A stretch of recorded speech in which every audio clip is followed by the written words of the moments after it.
పౌలు భక్తుడు ఫిలిప్పీలకు రాసిన పత్రిక 4వ అధ్యాయం 13వ వచనాన్ని చూద్దాం. మనందరికీ తెలిసినదే. నన్ను బలపరచువాని యందే నేను సమస్తము చేయగలను. నన్ను బలపరచువాని యందే. ఇదొక స్టేట్మెంట్ అండి, ఇదొక టెస్టిమనీ, సాక్ష్యం. ఏంటంటే పౌలు భక్తుడు కఠినమైనటువంటి చెరసాల్లో ఉండి గాలి కానీ వెలుతురు కానీ సరిగా లేని, కాలు చాపుకుంటే కూడా ఇరుకుగా ఉండేటువంటి ఇరుకైనటువంటి చెరసాలలో ఉండి తన ఎక్స్పీరియన్స్ను రాస్తున్నాడు, తన అనుభవాన్ని రాస్తున్నాడు. ఏమని రాస్తున్నాడు అంటే, ఘోరమైన కష్టంలో ఉన్నాను నేను, అసలు ఎంత దరిద్రమైన జీవితంలో ఉన్నాను, నేను ఎంత బాధలో ఉన్నాను, ఇంత కఠినమైన పరిస్థితుల్లో ఉన్నాను, ఈ శిక్ష భగవానికి కూడా రాకూడదు. జనరల్ మామూలు వ్యక్తి అయితే ఇలా రాస్తారండి, ఇటువంటి వాటికి సాక్షులుగా ఉంటారు. కానీ ఈ పత్రిక రాసిన వ్యక్తి పౌలు భక్తుడు, పరిశుద్ధాత్మ పూర్ణుడు, నేను కూడా పరిశుద్ధాత్మని కలిగి ఉన్నాను అని సాక్ష్యం చెప్పినటువంటి వ్యక్తి.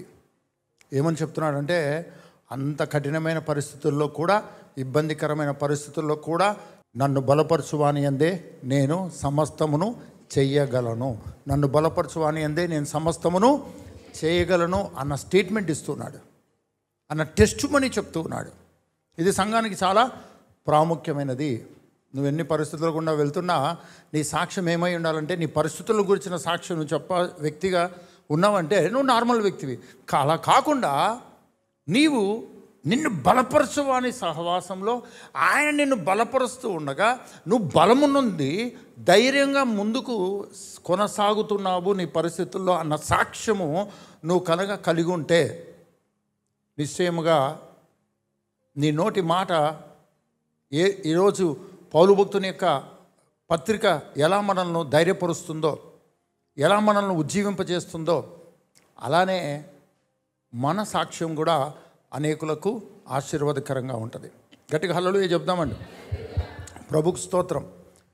నన్ను బలపరచువాని యందే నేను సమస్తము చేయగలను. అయితే చాలాసార్లు నిన్ను ఎవరు బలపరుస్తున్నారు, ఆ బలపరిచే వ్యక్తికి నిన్ను బలపరచాలనే మనస్సు ఉందా లేదా, అసలు ఎవరు నిన్ను బలపరుస్తున్నారో ఆయనతో నీకున్న సంబంధము ఎలాంటిది, ఆయన నుంచి నీకు శిక్ష ఉందా, ఆయన నుంచి నీకు ఏ విధమైనటువంటి సహాయం ఉంది, ఇవన్నీ నీవు సరిగా అర్థం చేసుకుని సరైన జ్ఞానం కలిగి ఉంటే ఆయన అనుదినం నిన్ను బలపరచడం అనేది నీకు అర్థమవుతుంది.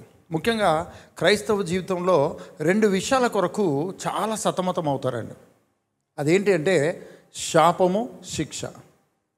ఈ 2 విషయాలు క్రైస్తవ జీవితాన్ని నాశనం చేసే విధంగా ఈ ఆలోచన ఉంటుంది. ఏంటంటే పదే పదే పదే పదే నాక్ చేస్తూ ఉంటుంది. మనం శాపగ్రస్తులమై ఉన్నట్టుగా, మనము శిక్షార్హులమై ఉన్నట్టుగా, దేవుడు మనల్ని శిక్షించేవాడుగా ఉన్నట్టుగా, దేవుడు శాపములో పెట్టినట్టుగా, ప్రభా ఈ శాపంలో నుంచి నన్ను విడిపించు ప్రభా అని దేవుణ్ణి అడుగుతూ ఉంటామండి. మనం ఎంత సమర్థులం అంటే, ఎంత బలవంతులం అంటే దేవుణ్ణే కన్ఫ్యూజ్ చేసేంత కెపాసిటీ ఉందండి మనకి. మీ పక్కన చూడండి, అమ్మ నువ్వు దేవుణ్ణే కన్ఫ్యూజ్ చేస్తావు. దేవుడే కనుక మన లాంటి వాడైతే అసలు దళ బాదుకొని నిజమా ఏంటా ఇంకా శాపం ఉందా అని కన్ఫ్యూజ్ అయిపోయి కన్నీరు గార్చే పరిస్థితి వచ్చేది. కానీ ఆయన దేవుడు కనుక, ప్రభువు స్తోత్రం, ఇంకా మనకు బట్టగడుతున్నామండి. ఓకేనా? అయితే మన క్రైస్తవ జీవితాన్ని టార్చర్ పెట్టేటువంటి 2 థాట్స్ అండి, 2 ఆలోచనలు మనల్ని ముందుకు పోనీయకుండా, వెనక్కి వెళ్ళకుండా, ఇటు వెళ్ళకుండా, అటు వెళ్ళకుండా మనల్ని ఇబ్బంది పెట్టేటువంటి 2 ఆలోచనలు, 2 నమ్మకాలు ఏంటి అంటే శాపము, శిక్ష. ఏమి చేసినా ఫలించలేకపోవడము అన్న శాపగ్రస్తమైనది, పైనుంచి దేవుడు శిక్షిస్తాడు అని దేవునికి భయపడేటువంటి ఒక పరిస్థితి. ఈ 2 విశ్వాసాలు, ఈ 2 థాట్స్ మన క్రైస్తవ జీవితంలో పనిచేస్తూ ఉంటాయి. మన పరిస్థితులను బట్టి, మనుషులను బట్టి, నాలాంటి ఒక సేవకుడు వచ్చి ఇంటికి వచ్చి మీ విధంగా శాపం పనిచేస్తుందని చెప్తే గడగడ గడగడ గడ వణికిపోయి ఈయన చెప్పిన 3 జరిగినాయి, ఈ 4ది కూడా కరెక్టే అని చెప్పేసి మీరు కూడా కృంగిపోయి కూలిపోయి ఏం ప్రభా ఇంత పని చేస్తే ప్రభా అని సతమతం అయిపోతారండి. అయితే నిజంగా ఈ థాట్ అనేటువంటిది సత్యమా అసత్యమా? శాపమును శిక్షను నమ్మడము అన్నది అది నిజమైన నమ్మకమా లేకపోతే నమ్మకూడని నమ్మకమా? దీన్ని ఈ సమయంలో మనము తెలుసుకుందాం. ఓకే, ఏంటది 2 థాట్స్, 2 ఆలోచనలు, 2 నమ్మకాలు. ఏంటవి? ఒకటి శాపము, శిక్ష. అయితే దాని గురించి మనము ధ్యానిద్దాం. అసలు శాపం ఎలా వచ్చింది, అలా శిక్ష ఎలా వచ్చింది మనందరికీ తెలుసు కదా. ఆదికాండంలోకి వెళ్దామండి. ఆదికాండంలోకి వెళ్దాం. ఆదికాండము 3వ అధ్యాయము 12వ వచనం నుండి చూద్దాం. ఆదికాండము 3వ అధ్యాయము 12వ వచనం నుండి. అందుకు ఆదాము, నాతో ఉండుటకు నీవు నాకు ఇచ్చిన ఈ స్త్రీయే ఆ వృక్ష ఫలములు కొన్ని నాకు ఇయ్యగా నేను తింటినెను. అప్పుడు దేవుడైన యెహోవా స్త్రీతో, నీవు చేసినది ఏమిటని అడుగగా స్త్రీ, సర్పము నన్ను మోసపుచ్చినందున తింటినెను. అందుకు దేవుడైన యెహోవా, సర్పముతో నీవు దీని చేసినందున పశువులన్నిటిలోనూ భూజంతువులన్నిటిలోనూ నీవు శపింపబడిన దానవై నీ కడుపుతో ప్రాకుచు నీవు బ్రతుకు దినములన్నీ మన్ను తిందువు. మరియు నీకును స్త్రీకిను నీ సంతానమునకును ఆమె సంతానమునకును వైరము కలగచేసేదను. అది నిన్ను తల మీద కొట్టును, నీవు దాని మడిమ మీద కొట్టుదు అని చెప్పాను. అయితే ఇక్కడ శాపం ఎక్కడి నుంచి వచ్చింది? శాపం ఎక్కడి నుంచి వచ్చింది? శపించబడినది ఎవరెవరు, శాపం ఎక్కడి నుంచి వచ్చింది, ఎవరు పలికితే శాపం వచ్చింది అన్నది మనకు పాయింట్. ఓకే, ఎందుకంటే మూలము, శాపమునకు మూలమేంటో శిక్షకు మూలమేంటో మనకు అర్థమైతే ఆ మూలాలు ఇంకా ఉన్నాయా, ఆ మూలాలు ఇంకా పనిచేస్తున్నాయా అన్నటువంటిది మనము నిర్ధారణ చేసుకోవచ్చు. అసలు మూలం ఏంటి, మూలం శాపమునకు శిక్షకు మూలం ఏంటి, అది ఇంకా పనిచేస్తుందా? ఈ విషయాలు మనము అర్థం చేసుకుంటే ఇంతకు ఆ మూలాలు ఉన్నాయా, వేరేతో సహా పెరిగివేయబడ్డాయా, ఇది మనకు అర్థమవుతే, ఇది మనం కన్ఫర్మ్ చేసుకుంటే, ఇందులో మనం ఎడ్యుకేట్ అవుతే 100% గ్యారంటీగా మనము ఇంకో లెవెల్లోకి మనము వెళ్తాం. గట్టిగా హల్లెలూయా చెప్తామండి. అయితే తినొద్దన్న పండును తిన్నారు, తినొద్దన్న పండును తిన్నారు, ఇదంతా మనకు తెలుసు కథ. అయితే శాపం అన్నది ఎక్కడి నుంచి వచ్చింది, శాపం అన్నది ఎక్కడి నుంచి వచ్చింది చూద్దాం. మళ్ళీ ఒకసారి 12వ వచనం నుండి చూద్దాం. అందుకు ఆదాము 9వ వచనం నుండి చదువుదాం. దేవుడైన యెహోవా ఆదామును పిలిచి, నువ్వు ఎక్కడ ఉన్నావు అనెను. అందుకు అతడు, నేను తోటలో నీ స్వరము వినినప్పుడు దిగంబరునిగా ఉంటిని గనుక భయపడి దాగుకొంటినన్ను. అందుకు ఆయన, నీవు దిగంబరివని నీకు తెలిపిన వాడెవడు? నీవు తినకూడదని నేను నీకు ఆజ్ఞాపించిన వృక్షఫలములు తింటివా అని అడిగాను. అందుకు ఆదాము, నాతో ఉండుటకు నీవు నాకు ఇచ్చిన ఈ స్త్రీయే ఆ వృక్షఫలములు కొని నాకు ఇయ్యగా నేను తింటినెను. అప్పుడు దేవుడైన యెహోవా స్త్రీతో, నీవు చేసినది ఏమిటని అడుగగా స్త్రీ, సర్పము నన్ను మోసపుచ్చినందున తింటినెను. అందుకు దేవుడైన యెహోవా సర్పముతో, నీవు దీని చేసినందున పశువులన్నిటిలోనూ భూజంతువులన్నిటిలోనూ నీవు శపింపబడిన దానవై శపింపబడిన దానవై. దేవుడు మొట్టమొదట నోరు తెరిచి శపించబడిన దానవై అన్నాడండి. ఇప్పుడు చెప్పండి, శాపం ఎక్కడి నుంచి వచ్చింది? శాపం ఎక్కడి నుంచి వచ్చింది? మీ పక్కలో చెప్పండి. శాపము రావాలన్నా, ఆశీర్వాదం రావాలన్నా దేవుని యొద్ద నుంచే రావాలి. ఇక్కడ సాతానుకి ఏం ప్రమేయం లేదు. సాతానుడు శాపం తెచ్చేవాడు కాదు, ఆశీర్వాదం తెచ్చేవాడు కాదు. దేవుడే శపించాలి, దేవుడే ఆశీర్వదించాలి, దేవుడే శిక్షించాలి, దేవుడే రక్షించాలి, దేవుడే మరణాన్ని ఇవ్వాలి, దేవుడే మరణంలో నుంచి తిరిగి లేపాలి. ఆయనే గాయపరచువాడు, ఆయనే స్వస్థపరచువాడు, ఆయనే ఆది అంతమైన వాడు, ఆయనే రాజులకు రాజు, ప్రభులకు ప్రభువు. అందరు చెప్పండి, శాపం దేవుని యొద్ద నుంచి వచ్చింది. శాపం అన్న మాట దేవుని నోటి నుండి వచ్చింది. వెలుగు కలుగునుగాక అన్న పన్న నోటితోనే శాపమొచ్చునుగా కానీ పలికాడు. మనకు ఆ మూలం అర్థమైతే దేవుడు ఆ శాపాన్ని అలానే కంటిన్యూ చేశాడా, ఈరోజు ఎక్కడ పెట్టాడు, దాన్ని పరిస్థితి ఏంటి మనకు అర్థం చేసుకుందాం. సరే, శాపం ఎక్కడి నుంచి వచ్చింది? శాపం ఎక్కడి నుంచి వచ్చింది? శిక్ష ఎక్కడి నుంచి వచ్చింది? గట్టిగా చెప్పండి. పాపం ఎక్కడి నుంచి వచ్చింది? శాపం ఎక్కడి నుంచి వచ్చింది? శిక్ష ఎక్కడి నుంచి వచ్చింది? శాపము ఎవరెవరి మీదకి వచ్చింది? అయితే శాపము అన్నది దేవుని యొద్ద నుంచి వస్తే, దేవుడు శాపమును ఎవరి మీదకి పంపాడు? ఎవరి మీదకి పంపాడు? ఇప్పుడు మనము 14వ వచనంలో చూసాం కదా, మొట్టమొదట శాపము దేవుడు ఏం డిస్కషన్ పెట్టకుండా ఆదాముతో డిస్కషన్ పెట్టాడు. ఏంటి ఆదామా, నువ్వు దిగంబరిగా ఉంటానంటున్నావు, ఏంటి తినొద్దన్న పండు తిన్నావా? ఆ పండు తింటేనే ఇట్లా కలుగుతుంది, పండు తినకపోతే నీకు ఈ ఫీలింగ్ రాదు, నువ్వు దీన్ని నమ్మవు, నేను దిగంబరిగా ఉన్నానని నువ్వు అనవు, నువ్వు పండు తింటేనే అలా అంటున్నావు, అసలు నువ్వు పండు తిన్నందుకు నీవు దిగంబరిగా కనపడుతున్నావు, ఎందుకు తిన్నావు అన్నాడు. డిస్కషన్ అనమాట దేవుడు. ఇప్పుడు ఆదాము వదులుతాడండి, తన మీద పెట్టుకుంటాడా? ఏం చెప్పాడంటే, పక్కనున్న స్త్రీ, నువ్వు ఇచ్చిన స్త్రీనే పండు తినమంటే తినేశాను కదా. ఇప్పుడు దేవుడు వచ్చి ఆ అవ్వతో డిస్కషన్ పెడుతున్నాడు. ఏంటమ్మా నువ్వు చేసిన పని, ఏంటి నువ్వు చేసిన పని అంటే, సర్పం నన్ను మోసపుస్తే నేను మోసపోయాను, నా భర్తను మోసం చేసేసాను అన్నాడు. ఇప్పుడు సాతాన్ దగ్గరకు వచ్చి దేవుడు డిస్కషన్ పెట్టలేదు, శపించేశాడు. ఏం చేశాడు?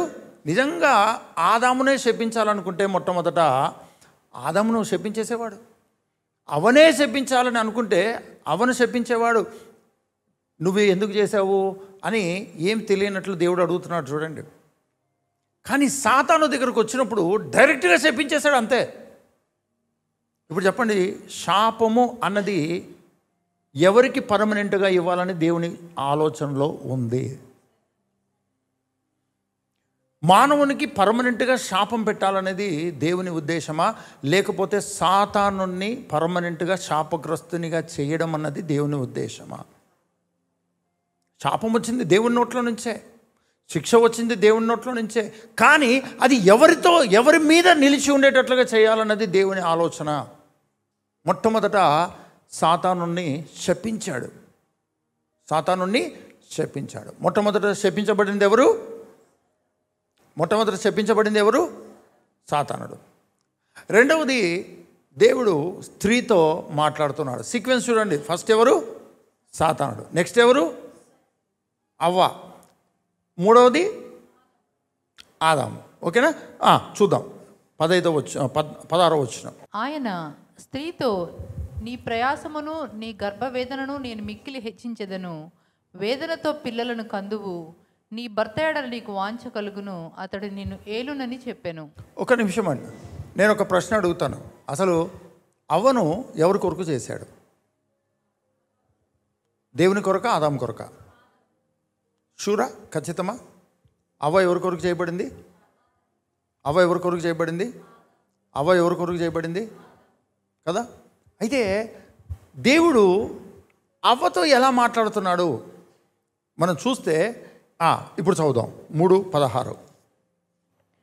ఆయన స్త్రీతో నీ ప్రయాసమును నీ గర్భవేదనను నేను మిక్కిలి హెచ్చించెదను, వేదనతో పిల్లలను కందువు. ఇంత వేదన అంటే పిల్లలు కంటారండి? గర్భం ధరించి ఈ భూమిదికి సంతానాన్ని ఆదాము కొరకు అవ్వ ఇవ్వాలి. ఇప్పుడు ఆ గర్భము ధరించడము, ఆ డెలివరీ అవ్వడము, అది వేదనతో కూడిందైతే అవ్వ ఆదాము కొరకు సంతానాన్ని భూమి మీద ఇవ్వగలదా? ఆదాము కొరకు, ఇక్కడ గమనించండి, ఆదాముకు సాటి అయిన సహాయముగా ఉండాల్సిన అవ్వ ఆదాముకు సాటి అయిన సహాయముగా ఉండలేని పరిస్థితిలో ఆమె శాపగ్రస్తురాలవుతుంది. ఆదాము కొరకు సంతానాన్ని భూమి మీదకి తీసుకురావాలి, విస్తరింపజేయాలి. ఇది దేవుని ప్లాన్. ఆదాముకు సాటి అయిన సహాయం ఎందుకు అంటే ఆదాము కొరకు సంతానాన్ని భూమి మీదకి తీసుకొని రావాలి. చూద్దాం. వేదనతో నువ్వు పిల్లలకు అందువు, నీ భర్త ఎడల నీకు వాంఛ కలుగును, అతడు నిన్ను ఏలునని చెప్పాను. ఆ వాంఛ కలగడము ఏలడం అంటే ఏంటో తెలుసా అండి? భార్య 24 గంటలు భర్త husband husband husband husband husband అంటుంటుందండి. భర్త అంటాడు, నువ్వు నన్ను బెండు తీయొద్దు హస్బెండ్ హస్బెండ్ అని భర్త అంటాడండి. అంటే హట్ చేయడమే కదండి. భార్య భర్త చుట్టూ తిరిగితే భర్తకు కంపరం అండి. పొరపాటున ఫోన్ చేసింది అనుకోండి, ఏమండి తిన్నావా అంటే రెచ్చిపోతాడండి, విపరీతమైన. 24 గంటలు హస్బెండే, 24 గంటలు హస్బెండే, ఇంకొక జీవితం ఉండదండి. ఇలాంటి మనస్తత్వంతో ఇలాంటి వాంఛతో ఆమె భర్తను చూస్తే భర్త మాత్రం దాన్ని సింపుల్గా నెగ్లెక్ట్ చేసేస్తాడు. ఇంకా భార్యలు ప్రేమిస్తారండి, భర్తకు లోబడతారా? ఎప్పుడు పోతాడో పీడబోతుంది, అమ్మ ప్రశాంతంగా ఉండొచ్చు ఇంట్లో అనుకుంటారా అనుకోరా? అంటే ఇక్కడ ఏమవుతుందంటే స్త్రీ శాపగ్రస్తులు ఎలా అయింది అంటే, ఎవరికైతే సాటి అయిన సహాయంగా సహకారంగా ఉండాలో అలా ఉండడానికి చేయబడినప్పటికీ తినొద్దన్న పండు తినడం వల్ల అలా ఉండలేని జీవితము ఇప్పుడు స్త్రీకి అలవాటైపోవడం స్టార్ట్ అయింది. భర్తకు లోబడడం అన్నటువంటిది ప్రాబ్లంగా ఉంది. కావాలంటే మీరు భార్యలుగా, ఎవరైతే పెళ్ళైన భార్యలుగా ఉన్నారో, ఇక్కడ పెళ్ళైతేనే భార్యగా ఉంటారు, అయితే ఒకసారి మీరు ఆలోచించుకోండి. ప్రపంచంలో ఎవరికైనా సెల్యూట్ కొట్టచ్చు, కానీ భర్తకు సెల్యూట్ కొట్టాలంటే చాలా ఆలోచనలు అడ్డం వస్తాయి. గమనించుకోండి, చెక్ చేసుకోండి ఒకసారి. ఎవరికైనా తండ్రికి లోబడచ్చు, అన్నకు లోబడచ్చు, ఆఫీస్లో బాస్కు లోబడచ్చు, అంటే వర్క్ విషయంలో అట్లా.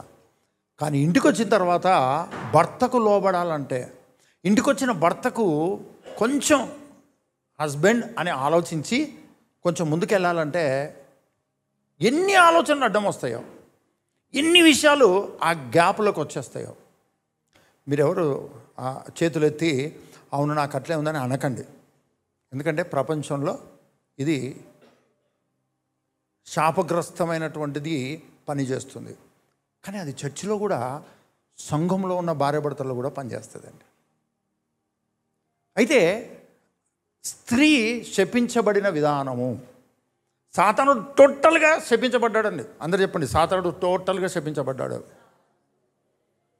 స్త్రీ ఎలా శపించబడింది అంటే, పురుషునికి సహకారంగా ఉండే విషయంలో ఆమె శాపగ్రస్తురాలైపోయిందండి. అంటే ఇప్పుడు ముళ్ళుగా తయారవుతుంది, సహకారంగా కాస్త ముళ్ళుగా తయారైపోతుంది. తర్వాత చూద్దాం ఆదాముకు ఎలాగా శాపగ్రస్తుడయ్యాడో.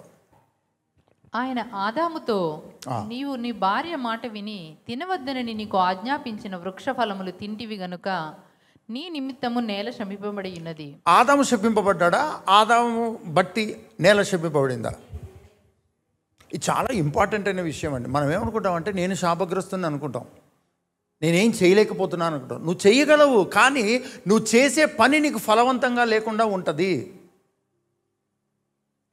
మగవాడికి అంటే భర్తకు, కుటుంబ యజమానికి ప్రాబ్లం ఎక్కడ వస్తుందంటే, నువ్వు చేస్తావు ఏదో ఒక పని, ఫెయిల్ అవుతుంది. అది నీకు ఇవ్వాల్సిన రిజల్ట్ ఇవ్వదు, అది నీకు ఇవ్వాల్సిన ఫలాన్ని ఇవ్వదు. ఆదాముకున్నటువంటి సోర్స్ ఏంటండి? ఆదాముకున్నటువంటి సోర్స్ ఏంటి? దేవుడు ఆదాముని ఎక్కడ పెట్టాడు? ఫస్ట్ ఏ తోట? ఏదేంలో ఒక తోట వేసి తోటలో పెట్టాడు. ఏం చేయమన్నాడు? సేద్యమర్చమన్నాడు, కాచుకోమన్నాడు. అంటే ఇప్పుడు ఈయన సేద్యం చేస్తుంటే, ఈయన కాచుకుంటూ ఉంటే తోట దాని ఫలాలు ఇస్తూ పోతుంది. అవునా కాదా? కానీ ఇప్పుడు ఏమైందో తెలుసా అండి? ఆదాము తినొద్దన్న పండు తిన్నాడు కాబట్టి ఆదాము శపింపబడలేదు, ఆదాము సోర్స్ శపింపబడింది. ఆదాము శపింపబడడం అంటే ఆదాము డైరెక్ట్గా శపించబడలేదు, ఆదామును బట్టి నేల శపించబడింది. విత్తనం వేస్తే విత్తనం పండదండి. విత్తనం వేసిన తర్వాత వర్షం పడాలంటే వర్షం పడదు. వర్షం పడకపోతే నేనేం చేయాలని భూమి అంటదండి. పంట పండాల్సిన టైంలో వర్షం పడదు, విత్తనం ఫలించడానికి వర్షం పడదు. తీరా కొద్దో గొప్ప మొలకొచ్చిన తర్వాత ఆ మొలకను పాడు చేసేయడానికి వర్షం పడుతుంది. అంటే నీ సోర్స్ అనేది ఆదాము జీవితంలో ఏదైతే సోర్సో, ఆదాముకి ఏదైతే ఆధారమో, ఆదాముకి ఏదైతే ఆహారమో అది శపించబడింది. అందరూ చెప్పండి, సాతానుడు కంప్లీట్గా శపించబడ్డాడు. ఎవరి కొరకైతే అవ్వ చేయబడిందో, దేని కొరకైతే చేయబడిందో అలా ఉండకుండా శపించబడింది. ఇప్పుడు ఆదాము జీవితంలో ఏంటి అంటే, ఆదాము తినొద్దన్న పండు తిన్నందుకు ఏమి శపింపబడింది? మనం అనుకుంటాం చాలా మనం శపించబడ్డాం అనుకుంటాం. మనం శపించబడలేదండి. మన సోర్స్ అనేది, మనకు ఆధారం అన్నది, మన ఇన్కమ్ అన్నది మనది శపించబడింది. దేవుడు శపించింది, సోర్స్ను శపించాడు. చూద్దాం 16. ఆయన ఆదాముతో, నీవు నీ భార్య మాట విని తినవద్దని నేను నీకు ఆజ్ఞాపించిన వృక్ష ఫలములు తింటివి గనుక నీ నిమిత్తము నేల శపింపబడి ఉన్నది. అందరూ చెప్పండి, ఆదాముకు నేల చాలా సహకారంగా ఉండాలి. ఎందుకు ఆదాముకు నేల సహకారంగా ఉంది? ఆదాము వృత్తికి సంబంధించింది అది. ఆదాముకు తెలిసిన ఒకే ఒక పని ఏంటో తెలుసా అండి? దేవుడు విత్తనములు కలిగిన, పండ్లు కలిగిన చెట్లను మొలిపించాడు తోటలో. ఇప్పుడు ఆదాము ఏం చేయాలంటే, పండు తినాలి, విత్తనం భూమిలో విత్తాలి. ఆ విత్తనమే ఒక రోజుకు మళ్ళా మొలకై చెట్టు అయ్యి మళ్ళీ ఫలాలను ఇస్తుంది. ఆదాము బిజినెస్ అంతా ఇంతే. మీ పక్కలు చెప్పండి, ఆదాము బిజినెస్ ఇంతే. ఆదాము, భూమి ఇద్దరు ఒకరికొకరు సహకారంగా వెళ్తూ ఉన్నారండి. ఆదాము తిని పడేస్తే విత్తనము పెద్ద చెట్టు అయిపోతుంది, వృక్షం ఫలిస్తుంది. కానీ ఇప్పుడు శపించబడింది ఏంటి? ఇప్పుడు ఆదాము పని చేస్తాడు, కానీ నేల సహకరించదు, భూమి సహకరించదు. చాలాసార్లు మనం కూడా అట్లనే సఫర్ అవుతాం కదా. నెలంతా కష్టపడతాము, ఏదో కష్టపడిన దాంట్లో మన తప్పులు ఏదో చూపించి మనకు రావాల్సిన ఫుల్ శాలరీ ఇవ్వకుండా కట్ చేసి ఇస్తారండి. అప్పుడు ఏమనిపిస్తుంది మనకి? ఎలా ఉంటుంది? కంటిన్యూ అవ్వాలనిపిస్తుందా? ఆ కంపెనీలో అవ్వాలనిపిస్తుందా? మనము ఏదన్నా ఇన్వెస్ట్ చేస్తాం. ఇన్వెస్ట్ చేసినప్పుడు ఆ ఇన్వెస్ట్ చేసినటువంటి దానికి మనం ఎక్స్పెక్ట్ చేసినది రాకపోతే ఇంకోసారి ఇన్వెస్ట్ చేయడానికి ధైర్యం చేస్తామా? ఎవరైనా మొట్టమొదటిసారి ఒక ప్రాపర్టీ కొన్నారనుకోండి, అదే లిటిగేషన్లో పడింది అనుకోండి, ఇంకొకసారి ఎన్ని కోట్ల రూపాయలు ఉన్న ఆస్తులు కొంటారా? భయం ఉంటుందా ఉండదా? దేవుడు ఆదాముకు ఆశీర్వదించాడు అంటే ఆ ఆదాముకు సోర్స్ అయిన భూమి ఆదాముకు సహకారంగా ఉండింది. కానీ ఇప్పుడు నేల ఆదామును బట్టి శపించబడింది. తర్వాత చదువుదాం. ప్రయాసతోనే నీవు బ్రతుకు దినములన్నయు దాని పంట తిందువు. అందరూ చెప్పండి, నేల పంట తినాలి, కానీ ప్రయాసతో తినాలి. ఏం చేయాలి? ప్రయాస. అందరూ చెప్పండి, ప్రయాస అనగా నువ్వు చేసే పని ఇంతకుముందు మంచి రిజల్ట్ ఇచ్చేది. ఇప్పుడు రాత్రంతా కూర్చొని పని చేసినా నీకు రిజల్ట్ రాదు. మళ్ళీ రెండో రోజు కూడా దాని మీద వర్కౌట్ చేయాలి కదా. సాఫ్ట్వేర్ ప్రాజెక్ట్ చేసే వాళ్ళకు ఉంటుంది, రిజల్ట్ ఏదో రాస్తారండి, రాసిన తర్వాత అది సెట్ అవ్వాలి ప్రాజెక్టు కదా. సాఫ్ట్వేర్ వాళ్ళకు ఏదో ప్రోగ్రామ్ రాసే వాళ్ళకి తెలుస్తుంది. ప్రోగ్రామ్ అంతా రాసిన తర్వాత లాస్ట్లో ఏం ప్రోగ్రామ్ రాదండి. అప్పుడు ఏం చేయాలి? మళ్ళా కొత్తగా రెడ్ వచ్చే మొదలెట్టి అన్నట్టు మళ్ళీ బిగినింగ్ నుంచి మొదలు పెట్టాలండి. ఇంకోసారి ప్రాజెక్ట్ జోలికి పోతారండి. ఇక్కడ ఏదైతే సోర్సో, ఏదైతే పని చేయాలో ఆ పని చేస్తే నీకు సక్సెస్ రాకపోతే అది ప్రయాస అయిపోతే నువ్వు పని చేయడం మానేస్తావు. అందుకని చాలామంది పని చేయడం మానేస్తారు. చాలామంది పురుషులు ఏం పని చేసినా ఫెయిల్ అవుతుంటే ఇంకేం పని చేయరండి, ఏం పని చేయరండి. నిజంగా పని చేయాల్సింది ఎవరు? కుటుంబంలో పని చేయాల్సింది ఎవరు? యజమానుడైన వాడు పని చేయాలండి. యజమానుడైన వాడు పని చేసి ఆ కుటుంబానికి కావాల్సినది సమకూర్చి పెట్టాలి. దేవుడిచ్చిన కృపది. కానీ ఏం చేసినా ఫెయిల్ అవుతున్నప్పుడు కుటుంబ యజమానుడు ఏమవుతాడు? ఏం చేయడం మానేస్తాడని. ఏం చేయడం మానేస్తే కట్టుకున్న భార్య సైలెంట్గా ఉండదండి. 2 రోజులు తిడుతుంది భర్తను, 3 రోజులు తిడుతుంది, 4వ రోజు తనే పని పూనుకుంటుంది. తన కుటుంబాన్ని పోషించడానికి భర్త స్థానంలోకి వెళ్ళిపోయి పని చేయడం ప్రారంభమవుతుంది. మళ్ళీ ఇదొక ఫీలింగ్ ఉంటుందండి, నేనేం చేసినా ఫెయిల్ అవుతున్నాను, నువ్వు నీతో పని చేయించుకొని నువ్వు తెచ్చింది నేను తినాలనుకుంటున్నాను. అప్పుడప్పుడు కోపం వస్తుంటుంది కదండి భర్తలకు. లేనిపోని కోపాలు, లేనిపోని రోషాలు ఉంటాయండి. వాళ్ళ పరిస్థితిని వాళ్ళు ఆలోచించకుండా కష్టపడి 24 గంటలు పనిచేస్తున్న భార్య మీద మళ్ళీ సెటర్లు వేస్తుంటారు. ఏంటి ఈ మధ్యలో కొంచెం గొంతులు వేస్తుంది, ఏం సంపాదించి పెడుతున్నట్టుగా అని అనడం స్టార్ట్ చేస్తారండి. వాళ్ళ పరిస్థితి వాళ్ళు చూసుకొని సైలెంట్గా ఉంటే బాగుంటుంది కదండి కదా. సంపాదించి పెట్టేటప్పుడు భర్త ఒంటికాల మీద లేచి తిడుతూ ఉంటాడండి భార్యను. అదే అలవాటు అవుతుంది కదండి భార్యకు కూడా. సంపాదించేటప్పుడు భర్త మీద అప్పుడప్పుడు, ఎప్పుడన్నారు కానీ అప్పుడప్పుడు అన్నట్లు. దీనివల్ల వైరం స్టార్ట్ అయిందా? చూడండి, కుటుంబ యజమాని అన్నవాడు సంపాదించకపోతే అది ఎన్ని రకాలైనటువంటి ప్రాబ్లమ్స్ క్రియేట్ అవుతాయంటే ఇంకా అది అలవాటు అవుతుంది. అదే అలవాటు అవుతుంది. నేనేం చేసినా సక్సెస్ అవ్వను కాబట్టి నేనేం చేసినా వేస్ట్. భార్య కూడా అంటది, ఏమండి మీరు ఏం పని చేయకపోయినా పర్వాలేదు కానీ ఏదో ఒకటి చేస్తే నష్టం వచ్చేస్తుంది, దయచేసి ఏమీ చేయకండి అని భార్యని అంటది. మరి ఏం చేయట్లేదనే భార్య అంటది. మళ్ళీ ఈ డిస్కషన్లు, ఈ బాధలు, ఈ వైరాలు కుటుంబానికి క్షేమమా? అదే శాపగ్రస్తమైనటువంటిది. అందుకనే నీ నిమిత్తము నేల శపించబడింది, నువ్వు ప్రయాసతోనే నేల పంట తిందువు. తర్వాత అది ముళ్ళ తుప్పలను గచ్చ పొదలను నీకు మొలపించును. ఒక్క నిమిషం అండి, మీ పక్కన వాళ్ళు చెప్పండి, నువ్వేం విత్తితే అదే పంట వస్తుంది. ఇది కదండి రూల్ కదా. మనం ఏం విత్తితే మనము, ఈ సీజన్ కదండి, సీజన్ కదా, ఎక్కడ చూసినా ఇంతలా ఉన్నాయండి పండ్లు. దానిపైన ఇలా ఇలా ఇలా ఇలా డిజైన్స్ డిజైన్స్ డిజైన్స్ ఉంటాయి. అప్పుడే వచ్చింది కదా ఆలోచన, వచ్చింది కదా. ఏంటది? ఎవరు రాముని ఫలం అనింది? ఎవరు? సీతాఫలం అండి కదా. ఇంతలా ఉన్నాయి. అలా తోలు తీస్తూ ఉంటే, అది తింటూ ఉంటే మనం ఏం చేస్తాం? ఆ విత్తనాలు తీసి తిని మట్టినో చోట పడేస్తామండి. ఎప్పుడు? ఈ సీజన్లో తిని పడేస్తామండి. వర్షకాలం వర్షం పడేసరికి మొలకొచ్చేసింటుంది.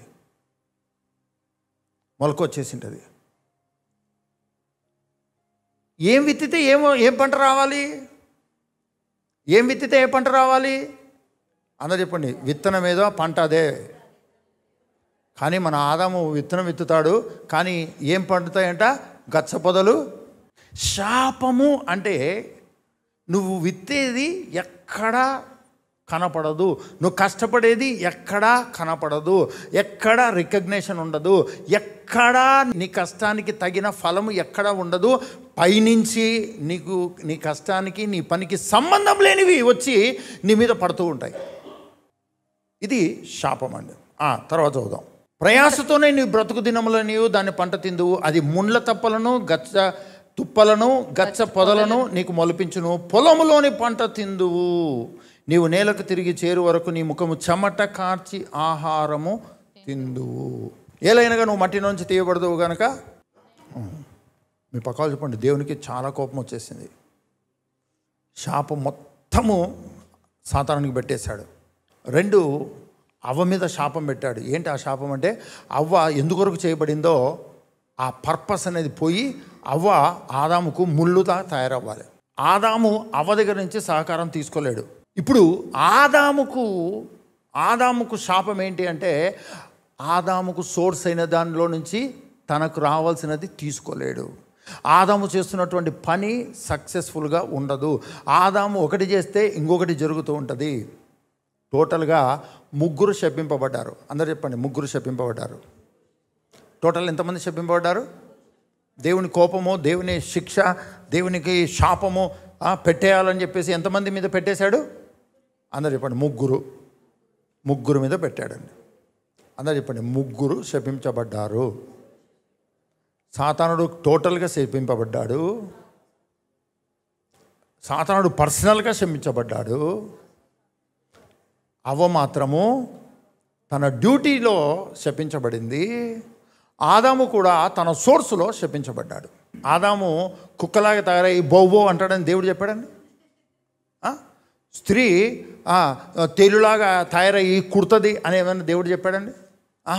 స్త్రీ తాను చేయాల్సిన పని నిమిత్తము ఫెయిల్ అయిపోతుంది. ఆదాము తాను చేసే పని నిమిత్తం ఫెయిల్ అయిపోతాడు. ఇది దేవుని యొద్ద నుంచి వచ్చిన శాపము, కోపము, శిక్ష. అందరూ చెప్పండి, ముగ్గురు శపించబడ్డారు. 3 రకాల శాపాలు వచ్చేసాయి. ఓకేనా? మీ పక్క వాళ్ళు చెప్పండి, ఈరోజు కాదు అని చెప్పండి. ఇప్పుడు విషయం కాదు ఇది, నువ్వు భయపడొద్దు. మీరు చెప్పండి, ధైర్యంగా ఉండు, నువ్వు భయపడొద్దు, ఇది నీకు వర్తించదు. చెప్పండి, నీకు వర్తించదు ఇది.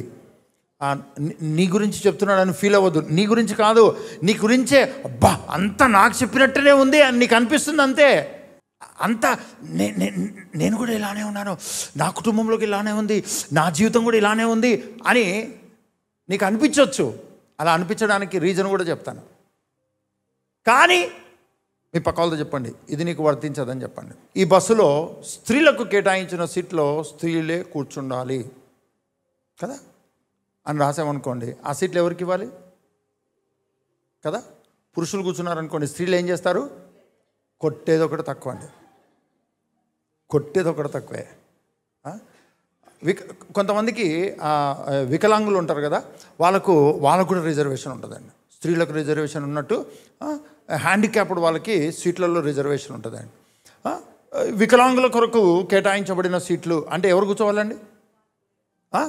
ఒకవేళ బాగున్న వాళ్ళు కూర్చున్నారనుకోండి, ఏమనుకోవాలి? ఇప్పుడు స్త్రీలకు కేటాయించబడిన సీట్లో స్త్రీలు కూర్చోవాలన్న చోట పురుషుడు కూర్చున్నారనుకోండి, ఏమనుకోవాలి? స్త్రీలు వచ్చి చదివారా పైన? మీరు నమ్ముతారా మీరు స్త్రీలని? చిచి అని వెళ్ళిపోతారండి. ఈరోజు నీ గురించి నువ్వు నమ్మాల్సినటువంటిది ఒకటి దేవుడు నీ కొరకు ఏర్పాటు చేశాడు. కానీ అది నీకు తెలియకపోవటం వల్ల, దాన్ని నువ్వు సంపూర్ణంగా గ్రహించుకోలేకపోవడం వల్ల, దాని గురించిన ఒక ప్రత్యక్షత నీకు లేకపోవడం వల్ల, ఎప్పుడో ఆదిలో దేవుడు శపించిన ఆ శాపాన్ని, శిక్షించిన ఆ శిక్షను ఈ రోజు వరకు నువ్వు క్యారీ చేసుకుంటూ నీ మీదకి కూడా దేవుడు అదే తీసుకొచ్చి పెట్టాడు అన్నట్లుగా నువ్వు ఫీల్ అవుతావు. కానీ మీ పక్కన వాళ్ళతో మళ్ళొకసారి చెప్పండి, నీ గురించి కాదని చెప్పండి. మీ పక్కన ఉన్న వాళ్ళు, మీ వాళ్ళు అయితే భుజం తట్టి చెప్పండి, మేల్కో అని చెప్పండి. నిద్రలే అని చెప్పండి, నీ గురించి కాదని చెప్పండి. చెప్పండి. మీ వాళ్ళైతేనే, దయచేసి వేరే వాళ్ళైతే మాత్రం అని. ఓకేనా? చెప్పండి. అరగంట సేపు చెప్పినదే చెప్తున్నాడు, అది నీ గురించి కాదు, వేరే వాళ్ళ గురించి అని చెప్పి. కానీ ఈరోజు ఎలా ఉంటుందంటే, అబ్బా, దేవుడు ఏదైతే చెప్పాడో, ఏదైతే శపించాడో, ఏదే శిక్ష వేశాడో, సేమ్ అదే నా కుటుంబంలో జరుగుతుంది, అదే నా భర్త జీవితంలో జరుగుతుంది, అదే నా భార్య జీవితంలో జరుగుతుంది, అదే నా పిల్లల విషయంలో జరుగుతుంది, అదే నా ఆర్థిక విషయాల్లో జరుగుతుంది, అదే జరుగుతుంది అని మనం నమ్మేస్తామండి.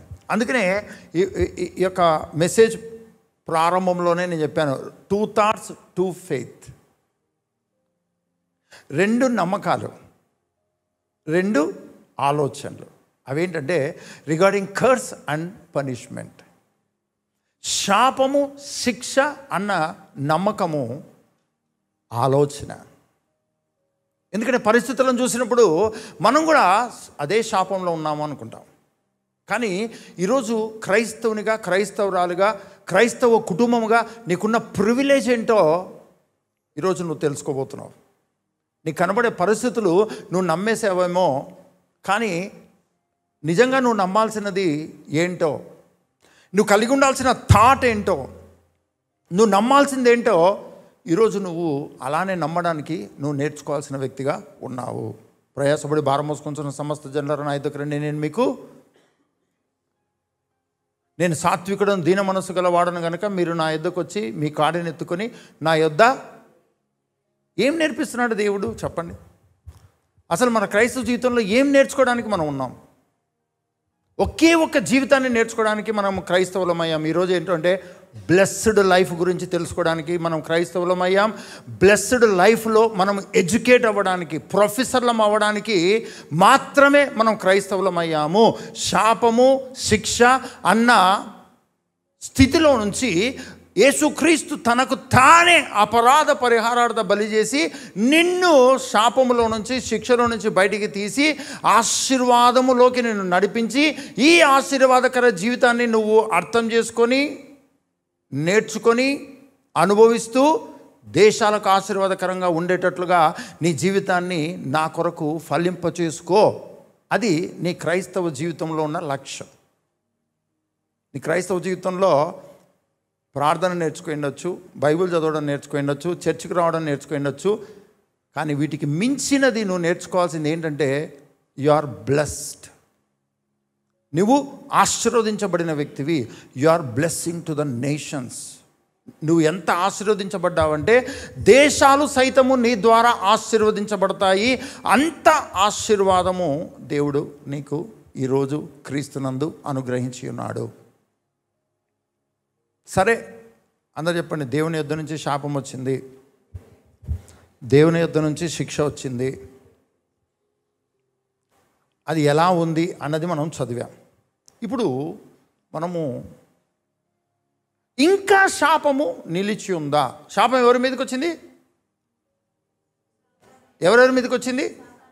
సాతానుడు, తర్వాత ఆదాము కాదండి, తర్వాత కదా, ముగ్గురు మీదకి ఒక సీక్వెన్స్లో, ఒక క్రమంలో శాపమును దేవుడు శిక్షను ప్రకటించాడు. అయితే ఈ రోజుకి శాపము ఆ ముగ్గురు మీద కంటిన్యూ అవుతుందా? ఇది మనము తెలుసుకోవాలి. చూద్దాం. గలతీయులకు రాసిన పత్రిక 4వ అధ్యాయం 4వ వచనం చూద్దాం. అయితే కాలము పరిపూర్ణమైనప్పుడు దేవుడు తన కుమారుని పంపెను. అందరూ చెప్పండి, కాలం పరిపూర్ణమైనప్పుడు. ఏం పరిపూర్ణమైనప్పుడు? కాలం పరిపూర్ణమైనప్పుడు దేవుడు ఎవరిని పంపాడు? చాలు. యోహాను సువార్త 3వ అధ్యాయం 16వ వచనం చూద్దాం. దేవుడు లోకమును ఎంతో ప్రేమించెను కాగా ఆయన తన అద్వితీయ కుమారునిగా పుట్టిన వానియందు విశ్వాసముంచు ప్రతి వాడును నశింపక నిత్య జీవం పొందునట్లు ఆయనను అనుగ్రహించెను. కాలం పరిపూర్ణమైనప్పుడు దేవుడు ఎవరిని పంపాడు? అయితే యోహాను సువార్త 3:16లో మనం ఏం చదువుతున్నాము? దేవుడు లోకమును ఎంతో ప్రేమించెను కాగా తన కుమారుని యందు, అద్వితీయ కుమారునిగా పుట్టిన వాని యందు విశ్వాసముంచువాడు ఏమవ్వకుండా, అందరూ చెప్పండి, నశించకుండా అంటే అర్థం ఏంటి? ఇప్పుడు దేవుడు ఏమి ఇవ్వడం వల్ల మనిషి నశించిపోయాడు? శాపము, శిక్ష. ఓకే, అయితే ఇప్పుడు కుమారుని ఎందుకు పంపాడు? డిసెంబర్ 25వ తారీఖున మీరు పాత బట్టలు వేసుకొని, ఇక్కడ చూడండి, ఈ మోకాలు ఉంటుంది చూడండి, ఈ మోకాలు చిప్ప కనపడాలండి, చినిగిపోయింది అలా. అటువంటి డ్రెస్ వేసుకొని డిసెంబర్ 21 రోజే చర్చికి రండి అని నేను అనౌన్స్ చేశాను అనుకోండి, ఖచ్చితంగా మీరు వేరే చర్చికి పోతారా పోరా? ఏంటి డిసెంబర్ 25కి ఒక్క పండగ సంతోషంగా, ఆ పండగ కూడా మంచి బట్టలు వేసుకోకుండా, కొత్త బట్టలు వేసుకోకుండా చినిగిపోయిన వేసుకురమ్మంటాడు. ఈ చర్చికి వస్తే ఏమి, రాకపోతే ఏమి, నెక్స్ట్ వీక్ వస్తాం. డిసెంబర్ 25 అయిపోయిన తర్వాత క్రిస్మస్ పలానా చర్చిలో బాగా జరుగుతుంది, అక్కడికి పోతారా పోరా? మీరు చెప్పకపోయినా నాకు తెలుసండి. అసలు డిసెంబర్ 25వ తారీఖున ఏం జరిగిందండి? కొంతమంది మహాజ్ఞానం ఉంటారండి, అసలు యేసుక్రీస్తు 25వ తారీఖు పుట్టినాడని గ్యారంటీ ఏమని అనుకుంటారు కొంతమంది. పుట్టాడా లేదా? ఎప్పుడు పుడితే ఏముందండి? పుట్టాడా లేదా? మీ పక్కన అడిగింది, ఎప్పుడోసారి పుట్టాడని నమ్ముతున్నావా లేదా? కానీ ఎందుకు పుట్టాడు ఆయన? కాలం పరిపూర్ణమైనప్పుడు దేవుడు ఎవరిని పంపాడు? దేవుడు ఎందుకు కుమారుని పంపాడు? ప్రేమతోనా, కక్ష తీర్చుకోవడానికా? దేవుడు లోకమును ఎంతో ప్రేమించెను కాగా తన అద్వితీయ కుమారునిగా పుట్టిన వాని యందు విశ్వాసం ఉంచువాడు నశింపక నిత్య జీవం పొందినట్లు ఆయనను అనుగ్రహించెను. కుమారుడు ఎందుకు అనుగ్రహించబడ్డాడు?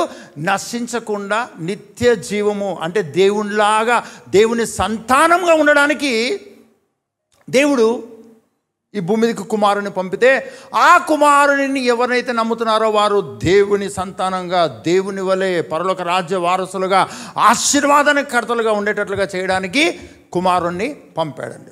ఎవరైతే తనను నమ్ముతారో వారు శాపము, శిక్ష నుండి తప్పించబడి దేవుని సంతానం అవ్వడం కొరకు, దేవుని సంతానము అవ్వడం కొరకు ఈ భూమి మీదకి కుమారుడు వచ్చాడు. గలతీయులకు రాసిన పత్రిక 3వ అధ్యాయం 13-14 వచనాలు. మొట్టమొదట మనం ఏం చూసాము? గలతీయులకు రాసిన పత్రిక 4:4 చూసాం. కాలం పరిపూర్ణమైనప్పుడు దేవుడు ఎవరిని పంపాడు? ఎందుకు పంపాడో తెలుసా? ధర్మశాస్త్రమునకు లోబడిన మనల్ని విమోచించుటకు, ఆయన ధర్మశాస్త్రమునకు లోబడుటకు. అంటే ధర్మశాస్త్రం అంటే అర్థం ఏంటంటే శాపమును శిక్షను చూపించే టెక్స్ట్ బుక్ అనమాట. అది పక్కలు చెప్పండి. శాపమును శిక్షను నీకు చూపించే, నువ్వు శాపంలో ఉన్నావని శిక్షలో ఉన్నావని నీకు తెలియాలంటే ఒక సబ్జెక్ట్ కావాలి. ఆ సబ్జెక్టే ధర్మశాస్త్రము, లా అని చెప్పండి. లా. దాన్ని చదివి పాటించలేక నేను శాపగ్రస్తుని, నేను శిక్షకరువుని, దేవుని ఉగ్రత నా మీదకి వచ్చేస్తుంది అని భయపడేటువంటి జనాంగము. కానీ ప్రభు స్తోత్రం, ధర్మశాస్త్రమునకు లోబడిన మనలను విమోచించుటకు ధర్మశాస్త్రమునకు లోబడిన వాడాయను. రెండవది చదివాం. యోహాను సువార్త 3:16. దేవుడు లోకమును ఎంతో ప్రేమించెను కాగా తన అద్వితీయ కుమారుని యందు విశ్వాసం ఉంచువాడు నశింపక. మీ పక్క వాళ్ళు చెప్పండి, యేసుక్రీస్తునందు విశ్వాసం ఉంచావా? అడగండి. యేసుక్రీస్తునందు విశ్వాసం ఉంచావా? పో, నశించిపో, నువ్వు నాశనం అని ఎవరన్నా అన్నారనుకోండి, ప్రభు అందరూ నన్ను ఉరిశిక్ష వేసేయాలండి, నాశనం అయిపో, నువ్వు యేసుప్రభు నమ్మినందుకు నువ్వు నాశనం అయిపోతావు అన్నాం అనుకోండి. అసలు యేసుప్రభుని ఎందుకు నమ్మాం మనం? చెప్పండి. దేవుడు లోకమును ఎంతో ప్రేమించి ఆయన అద్వితీయ కుమారుని భూమి మీదకి పంపితే ఆయన యందు ఎవరైతే విశ్వాసం ఉంచారో వారు నశించకనా అంటే ఇప్పుడు నువ్వు క్రీస్తుని నమ్మినటువంటి నీవు, యేసయ్యను నమ్మిన నీవు, క్రీస్తులోనికి బాప్తిసం పొంది క్రీస్తుని ధరించుకున్న క్రైస్తవునిగా నువ్వు నాశనం అవ్వడానికి యేసుక్రీస్తుని నమ్మావా? లేకపోతే రక్షింపబడడానికి యేసుక్రీస్తుని నమ్మావా? లేకపోతే దీవించబడడానికి యేసుక్రీస్తుని నమ్మావా? మరలా శపించబడడానికి యేసుక్రీస్తుని నమ్మావా? శాపం ఎవరి దగ్గర నుంచి వచ్చింది? శిక్ష ఎవరి దగ్గర నుంచి వచ్చింది? ఎవరు దేవాది దేవుడు, ప్రభులకు ప్రభు, రాజులకు రాజు? యేసుక్రీస్తు కదా. ఎక్కడి నుంచి శాపం రావాలో అక్కడి నుంచి శాపం వచ్చింది. ఎక్కడి నుంచి శాపం అయితే వచ్చిందో అక్కడి నుంచే మన శాపం ఎత్తివేయబడింది. దేవుని కుమారుణ్ణి యందు యేసుక్రీస్తున్న. మీ పక్కన వాళ్ళు చెప్పండి, యేసయ్యను నమ్మావా? మంది మాటలు ఎందుకు నమ్ముతావు?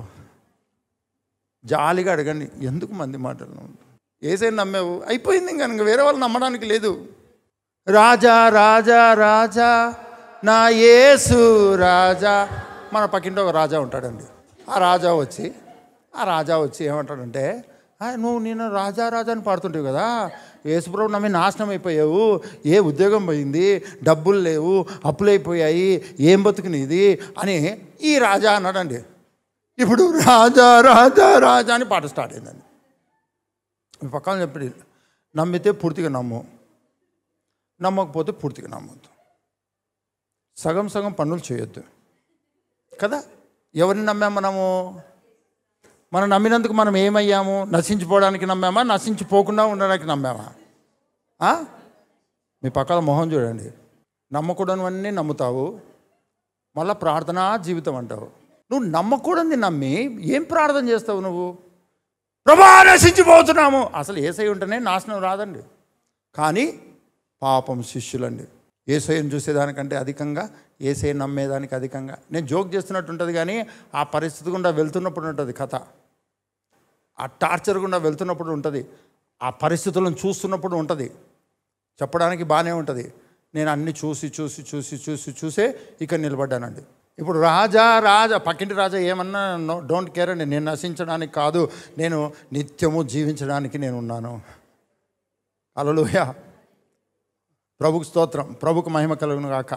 ఇప్పుడు చదువుదాము గలతీయులకు రాసిన పత్రిక 3:13-14 అందరూ చెప్పండి. కుమారుని నమ్మితే నిత్య జీవము, నాశనం అన్న దానికి అడ్రస్ ఉండదు.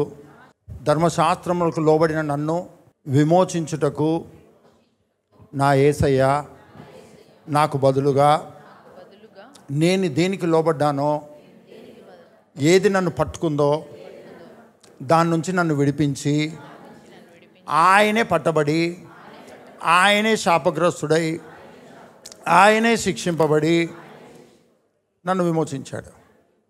అంతే. నా విమోచకుడు సజీవుడు.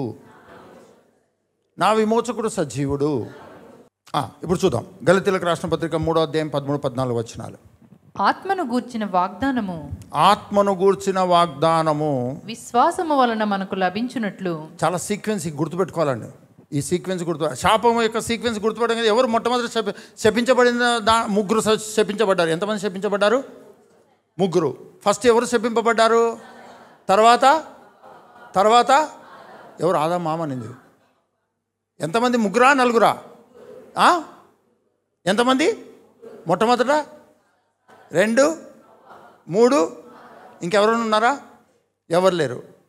ఇప్పుడు మన క్వశ్చన్ ఏంటంటే అది ఉందా లేదా? ఇప్పుడు ఉంటే ఎవరి మీద ఉంది, ఎవరి మీద లేదు?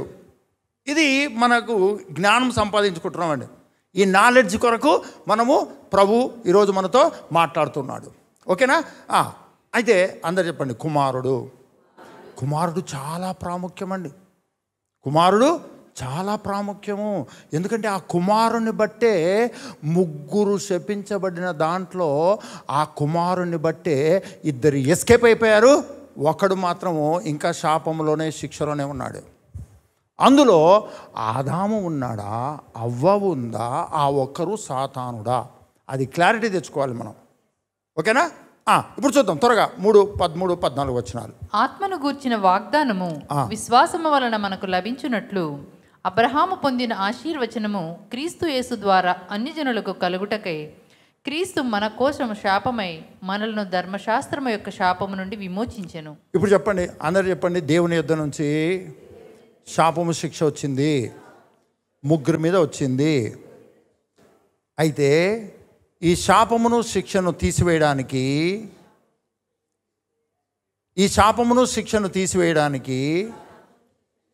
యేసు ప్రభువే శాపమును అనుభవించాడు, శిక్షను అనుభవించాడు. ఎంతమంది మీద నుంచి శపించబడింది? ఎంతమంది నుంచి శాపము, శిక్ష పోయింది? మళ్ళీ చదువుదాం. 3, 13, 14. ఆత్మను గూర్చిన వాగ్దానము విశ్వాసము వలన మనకు లభించున్నట్లు అబ్రహాము పొందిన ఆశీర్వచనము క్రీస్తు యేసు ద్వారా అన్యజనులకు కలుగుటకై. ఎవరికి? అన్యజనులకు కలుగుటకై క్రీస్తు మన కోసం మన కొరకు శాపమై అన్యజనుల కొరకు. అంటే మొత్తం టోటల్గా మనుషులేనా? సైతాను కూడా ఉన్నాడా? ఎక్కడైనా సైతాను కూడా అని రాయబడిందా అండి? అబద్ధికుడు కూడా శాపం నుంచి విమోచింపబడి రాయబడిందా? అన్యజనులు, మనము అని రాయబడిందా? ఇప్పుడు ఆదాము ముగ్గురు శిక్ష అనుభవించారు కదా. ఆ అన్యజనులు లేదంటే మనము అన్న చోట మనుషులు ఉన్నారా, సైతాను కూడా ఉందా? చెప్పాలి. ఇప్పుడు చెప్పండి, ముగ్గురు దేవుడు శపించాడు కదా, ఆ ముగ్గురులో మనుషులు ఎవరు? ఇప్పుడు శాప విమోచన, శిక్ష విమోచన అన్నది మనుషుల నుంచి వెళ్ళిపోయిందా, ఉందా? ఎందుకు? అందరూ చెప్పండి. కుమారుడు వచ్చాడు, శాపాన్ని, శిక్షను తీసుకెళ్ళిపోయాడు. ఎవరి మీద నుంచి? ఇప్పుడు ముగ్గురులో మనుషులు ఎవరు? అవ్వ, ఆదాము. ఇప్పుడు మనుషులు అన్న వాళ్ళ మీద దేవుని యొక్క శాపము, దేవుని యొక్క కోపము, శిక్ష అనేది దేవుడే తీసేసుకున్నాడా, లేకపోతే మనం తీసేసుకున్నామా? శాపము, శిక్ష ఎవరి దగ్గర నుంచి వచ్చింది?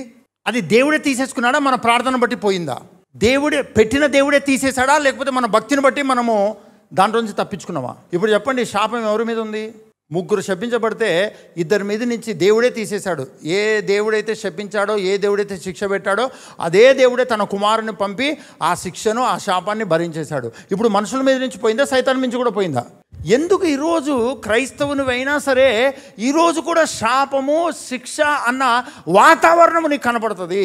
దానికి రీజన్ ఏంటంటే ఆదామవ్వ మీద నుంచి శాపము, అంటే ఆదామవ్వ మీద నుంచి అంటే మనుషులందరి మీద నుంచి శాపము, శిక్ష తీసివేయబడితే సాతాను మీద ఇంకా నిలిచి ఉంది. సాతానుకు ఉన్నటువంటి ఒక స్వభావం ఏంటంటే ఆల్రెడీ మనిషిని చేయకముందే సాతానుడు తోయబడ్డాడు దేవుని యొద్ద నుంచి. వాడొచ్చి ఏం చేశాడంటే, ఇదిగో నేను తోయబడ్డాను దేవుని మహిమలో నుంచి, ఈ మహిమను అనుభవించాల్సిన వ్యక్తిని నేను ఈ మానవుడు అనుభవించడానికి రెడీగా ఉన్నాడు, ఎలాగనైనా సరే దేవుని దగ్గర నుంచి వీళ్ళను కూడా తప్పించాలి అని అవ్వ దగ్గరికి వచ్చి, ఈ తోట చెట్ల ఫలంలో దేనైనా తినొద్దని దేవుడు చెప్పాను. అవును, మంచి చెడు తెలియని వృక్ష ఫలాన్ని తినొద్దని దేవుడు చెప్పాను. తింటే చచ్చిపోరు అని సాతాను అన్నాడు. నిజమేనేమో, తినేసిందని. చచ్చిపోలేదండి. సాతాను చెప్పిన థియరీ నిమిత్తం చచ్చిపోలేదు, దేవుడు చెప్పిన థియరీ ప్రకారం చచ్చిపోయారు. ఈరోజు ఏదైనా తోటలో అవ్వను ఆదామును మోసం చేసినట్లుగానే ఈరోజు నీ జీవితంలో కూడా యేసుక్రీస్తు తనంతకు తానే, దేవుడు తనంతకు తానే ఈ భూమి మీదకి శరీరధారిగా వస్తే ఆయన మన నిమిత్తము తనకు తానే అపరాధ పరిహారార్థ బలి చేయగా మనము చూస్తూ ఉన్నాము. తన ప్రజలు చూచిరి అని రాయబడిందండి. ఇప్పుడు యేసుక్రీస్తు మన కొరకు శాపమయ్యాడు, యేసుక్రీస్తు మన కొరకు శిక్షను అనుభవించాడు. ఇప్పుడు మన జీవితాల్లో నుంచి ఆయనను నమ్మటం వలన, ఆయనలోకి బాప్తిసం పొందటం వలన మన జీవితాల్లో నుంచి శిక్ష అన్నది, శాపం అన్నది కంప్లీట్గా ఎరైజ్ అయి ఎత్తివేయబడింది. ఎవరు ఎత్తేసారు? మీ పక్కలు చెప్పండి. పాస్టర్ గారు 60 రోజులు ఉపవాసం ఉంటే నా మీద నుంచి శాపం వెళ్ళిపోయింది. నిజమానే? మన చర్చిలో ఉన్న ఒక మంచి పరిశుద్ధాత్మ పూర్ణుడు, ఆయన కన్నిటి ప్రార్థన బట్టి సంఘంలో ఉన్న వాళ్ళందరూ పరిశుద్ధులయ్యారు. చెప్పండి, నిజమా? నమ్మొచ్చా?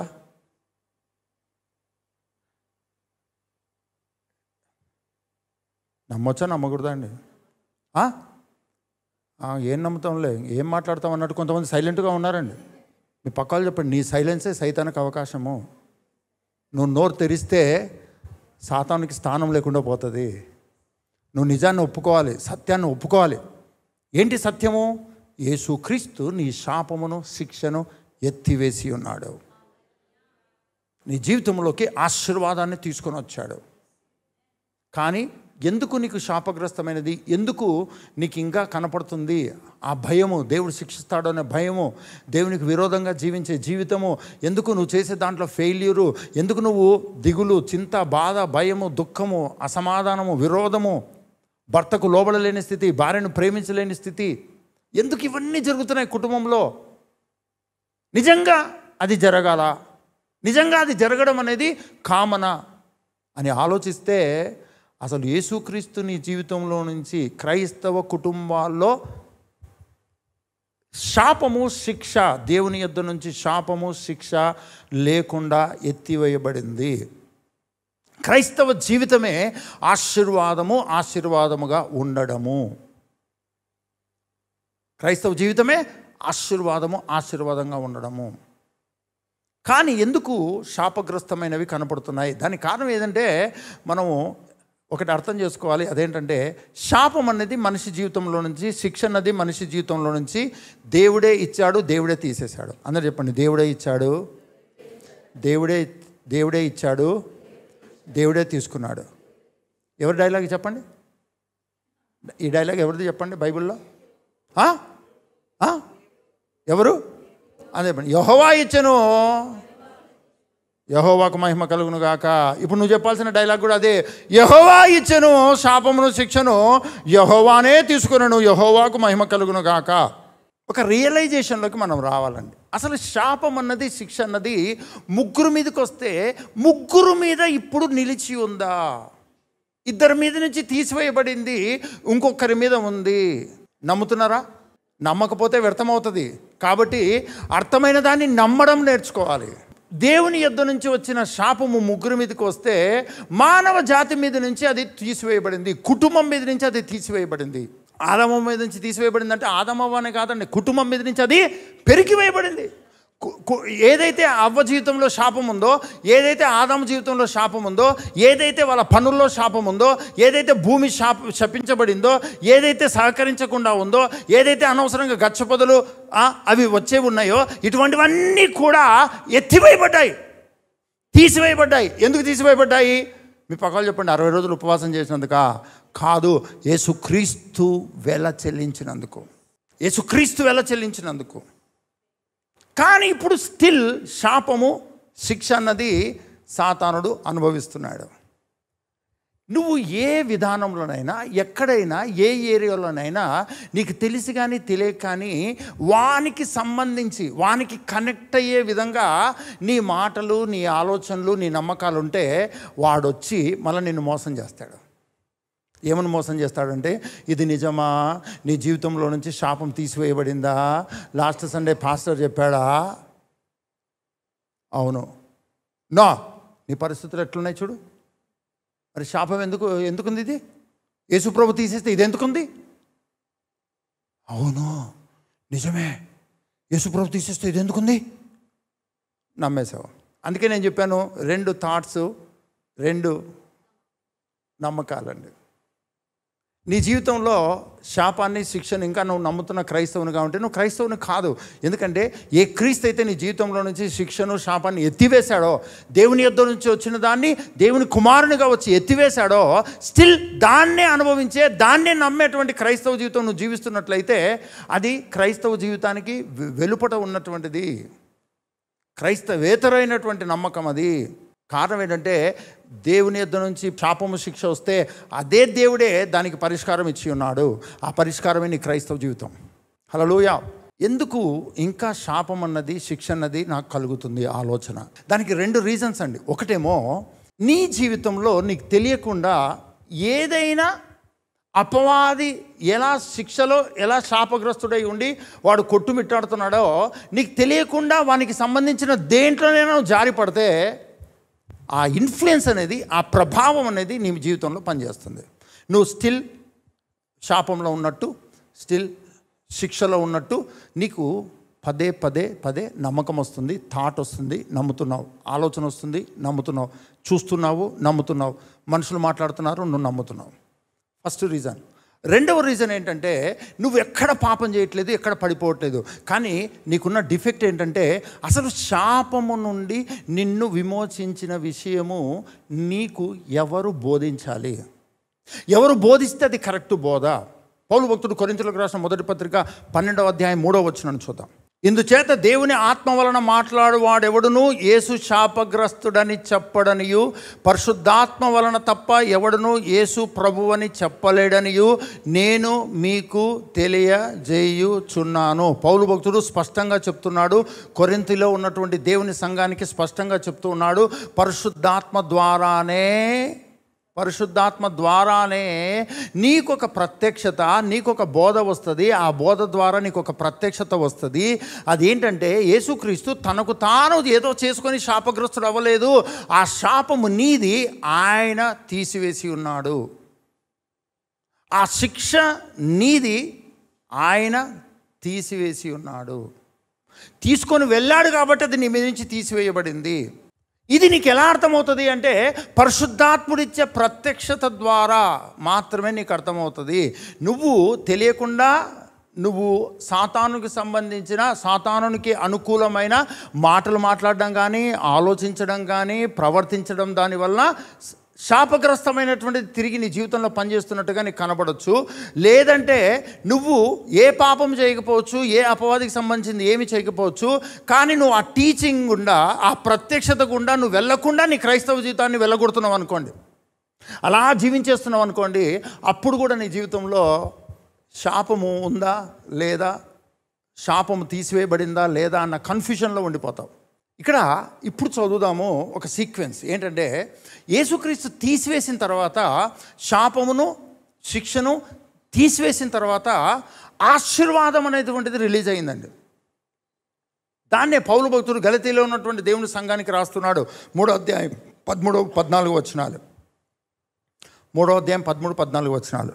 ఆత్మను గుర్చిన వాగ్దానము. ఇప్పుడు చూడండి, ఒక సీక్వెన్స్, ఇక్కడ ఒక సీక్వెన్స్ చూస్తున్నాం. శాపగ్రస్తమైన దాంట్లో ఒక సీక్వెన్స్ చూసాం, ఆశీర్వాదకరమైన దాంట్లో ఒక సీక్వెన్స్ చూస్తున్నాం. మొట్టమొదటి ఆశీర్వాదం ఏంటి క్రైస్తవ జీవితంలో? ఆశీర్వాదాన్ని అనుభవించడం అంటే క్రైస్తవ జీవితంలో మొట్టమొదటి ఏమనుభవించాలి? మొట్టమొదట పరిశుద్ధాత్మ ద్వారా పౌలు భక్తుడు గలతీయలో ఉన్నటువంటి దేవుని సంఘానికి రాస్తున్నాడు. ఆత్మను గూర్చిన వాగ్దానము విశ్వాసం వలన లభించినట్లు మనకు. ఆత్మను గురించిన వాగ్దానము విశ్వాసం వలన మనకు లభించినట్లు. తర్వాత అబ్రహాము పొందిన ఆశీర్వచనము క్రీస్తు యేసు ద్వారా అన్యజనులకు కలుగుటకై క్రీస్తు మన కోసము శాపమై మనలను ధర్మశాస్త్రము యొక్క శాపము నుండి విమోచించెను. యేసుక్రీస్తు మన కొరకు శాపమయ్యి ధర్మశాస్త్రం యొక్క శాపం నుండి విమోచించడం వలన మనకు ఆశీర్వాదకరమైన జీవితం వచ్చింది. ఆ ఆశీర్వాదకరమైన జీవితంలో 2 పార్ట్స్ ఉన్నాయి. మొట్టమొదటి పార్ట్ ఏంటంటే, నువ్వు విశ్వసిస్తే పరిశుద్ధాత్మతో నింపబడతావు. నువ్వు బాప్తిసం పొందితే పరిశుద్ధాత్మతో నింపబడతావు. అనుదినము నువ్వు పరిశుద్ధాత్మతో నింపబడతావు. ఇది నీ క్రైస్తవ జీవితంలో మ్యాండేటరీ అండి, కంపల్సరీ. ఇది లేకపోతే నీకు తెలియకుండానే సాతాను యొక్క క్రియలు నీకు అర్థం కాక, సాతాను యొక్క ఉచ్చులు నీకు అర్థం కాక, వాని ఉచ్చులో పడి వానికి అనుకూలంగా మాట్లాడి, శాపం గురించి మాట్లాడి, శాపమును నమ్మి, నీకేం చేత కాదన్నట్టుగా, ఇంకా నీ వల్ల ఏది కాదన్నట్టుగా, ఇంకా నీకు ఏది లేదన్నట్టుగా నువ్వు మాట్లాడేసి ఏం చేస్తావంటే సైతానికి తిరిగి అవకాశం ఇస్తావు. వాడొచ్చి మొత్తము నీ మీద, వాని మీద ఉన్నటువంటి వాడిని డ్రెస్సు తీసి నీకు వేసేస్తాడండి. ఆల్రెడీ వాడికి ఒక శిక్ష అనే డ్రెస్ ఉంది, శాపం అనే డ్రెస్ ఉందండి. అది తీసి నెమ్మదిగా నీ ఆలోచనలో వేసేస్తాడు. అప్పుడు నువ్వు కూడా ఏం చేయడం స్టార్ట్ చేస్తావంటే, నువ్వు ప్రార్థన చేస్తావు, సనుగుతావు, బైబిల్ చదువుతావు, గునుగుతావు, చర్చికి రావాలనే మనసు పోతుంది, బైబిల్ చదవాలనే మనసు పోతుంది, యేసుప్రభుని నమ్మడం అంటే మనసు పోతుంది. రాను రాను రాను బ్లెస్సింగ్ అంటేనే ఏంటది, బ్లెస్సింగ్ అంటేనే వామిటింగ్స్ అన్నమాట. కొంతమందికి ఆ ప్రెగ్నెన్సీ టైంలో ఏమవుతుందంటే కొన్ని స్మెల్లులు వింటే వామిటింగ్స్ అయిపోతుంటాయండి.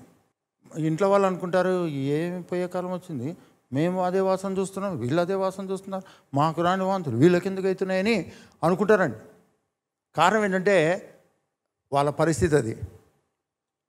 ఇక్కడ మనం గమనించాల్సింది ఏంటంటే, నీవు పరిశుద్ధాత్ముని ఆశీర్వాదకరంగా పొందుకున్నావు. పరిశుద్ధాత్ముడు నీకు ఆశీర్వాదము, ఆశీర్వాదకరమైన జీవితాన్ని నీలో జీవింపచేయడానికి ఆయన నీలోకి వచ్చాడు. నువ్వు విశ్వసిస్తే వచ్చేటట్లుగా. పాత నిబంధన కాలంలో యేసుప్రభు రానంత వరకు దేవుని కార్యాలు, దేవుని టైమింగ్ ప్రకారము పరిశుద్ధాత్ముడు వచ్చి మళ్ళీ వెళ్ళిపోయేవాడు. కానీ ఈరోజు అలా కాదు. ఒక వ్యక్తిలోకి, క్రీస్తులోనికి బాప్తిసం పొంది క్రీస్తుని ధరించుకున్న వ్యక్తిలోకి పరిశుద్ధాత్ముడు వచ్చి నివసిస్తున్నాడు. పౌలు భక్తుడు అపోస్తల కార్యములు 19వ అధ్యాయంలో చదవాల్సిన అవసరం లేదు. మీరు విశ్వసించినప్పుడు పరిశుద్ధాత్మను పొందితురా అంటే, అసలు పరిశుద్ధాత్ముడు ఉన్నాడన్న విషయమే మాకు తెలీదు. మరి దేని కొరకు బాప్తిసం పొందారు? మీ పక్కలతో చెప్పండి. మొట్టమొదటి ఆశీర్వాదం ఏంటంటే, శాపము శిక్ష లేని జీవితం నీకు అర్థం కావాలంటే ముందు నువ్వు పరిశుద్ధాత్మతో నింపబడాలి.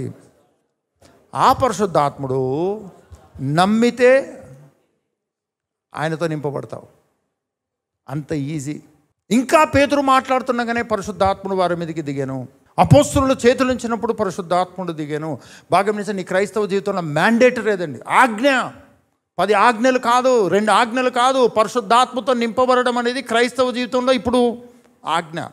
ఆ ఆజ్ఞ నీ జీవితంలో నెరవేర్చబడకపోతే, ఆ వాగ్దానం నీ జీవితంలో నెరవేర్చబడకపోతే, నువ్వు స్టిల్ ఇంకా శాపములో, పాపములో, శిక్షలో ఉన్న ఫీలింగ్లో బ్రతకడం ప్రారంభమవుతుంది.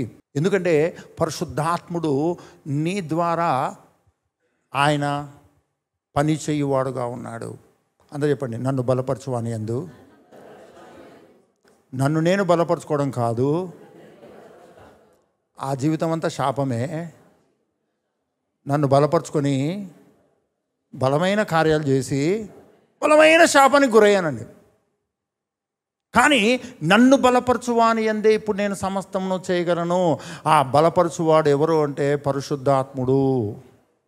ఆయన నిన్ను బలపరచడానికి నీకు క్రీస్తు జీవితాన్ని బోధిస్తూ, ఆశీర్వాదకరమైన జీవితాన్ని బోధిస్తూ, నువ్వు మాట్లాడేటువంటి ఏ రాంగ్ వర్డ్ నువ్వు నీ నోట్లో నుంచి శాపానికి, శిక్షకు సంబంధించిన ఏ వర్డ్, ఏ నెగిటివ్ వర్డ్ రిలీజ్ అయినా ఇమ్మీడియట్గా పరిశుద్ధాత్ముడు నేను గొంతు పట్టేసుకుంటాడండి. అయ్యి ఏంటి నువ్వు మాట్లాడేది, నువ్వు దేవుని సంతానం, ఏంటి ఏడుస్తున్నావేంటి, దిక్కులేనట్టు ఏడుస్తున్నావేంటి, నువ్వు దేవుని సంతానం, నువ్వు దేవుని రాజ్యానికి వారసునివి, నువ్వు దేవుని వారసునివి, నువ్వు ఆశీర్వాదము, నువ్వు ఆశీర్వాదానికి కర్తవు, నువ్వు దేశాలకు ఆశీర్వాదము. ఏంటి భయపడుతున్నావేంటి?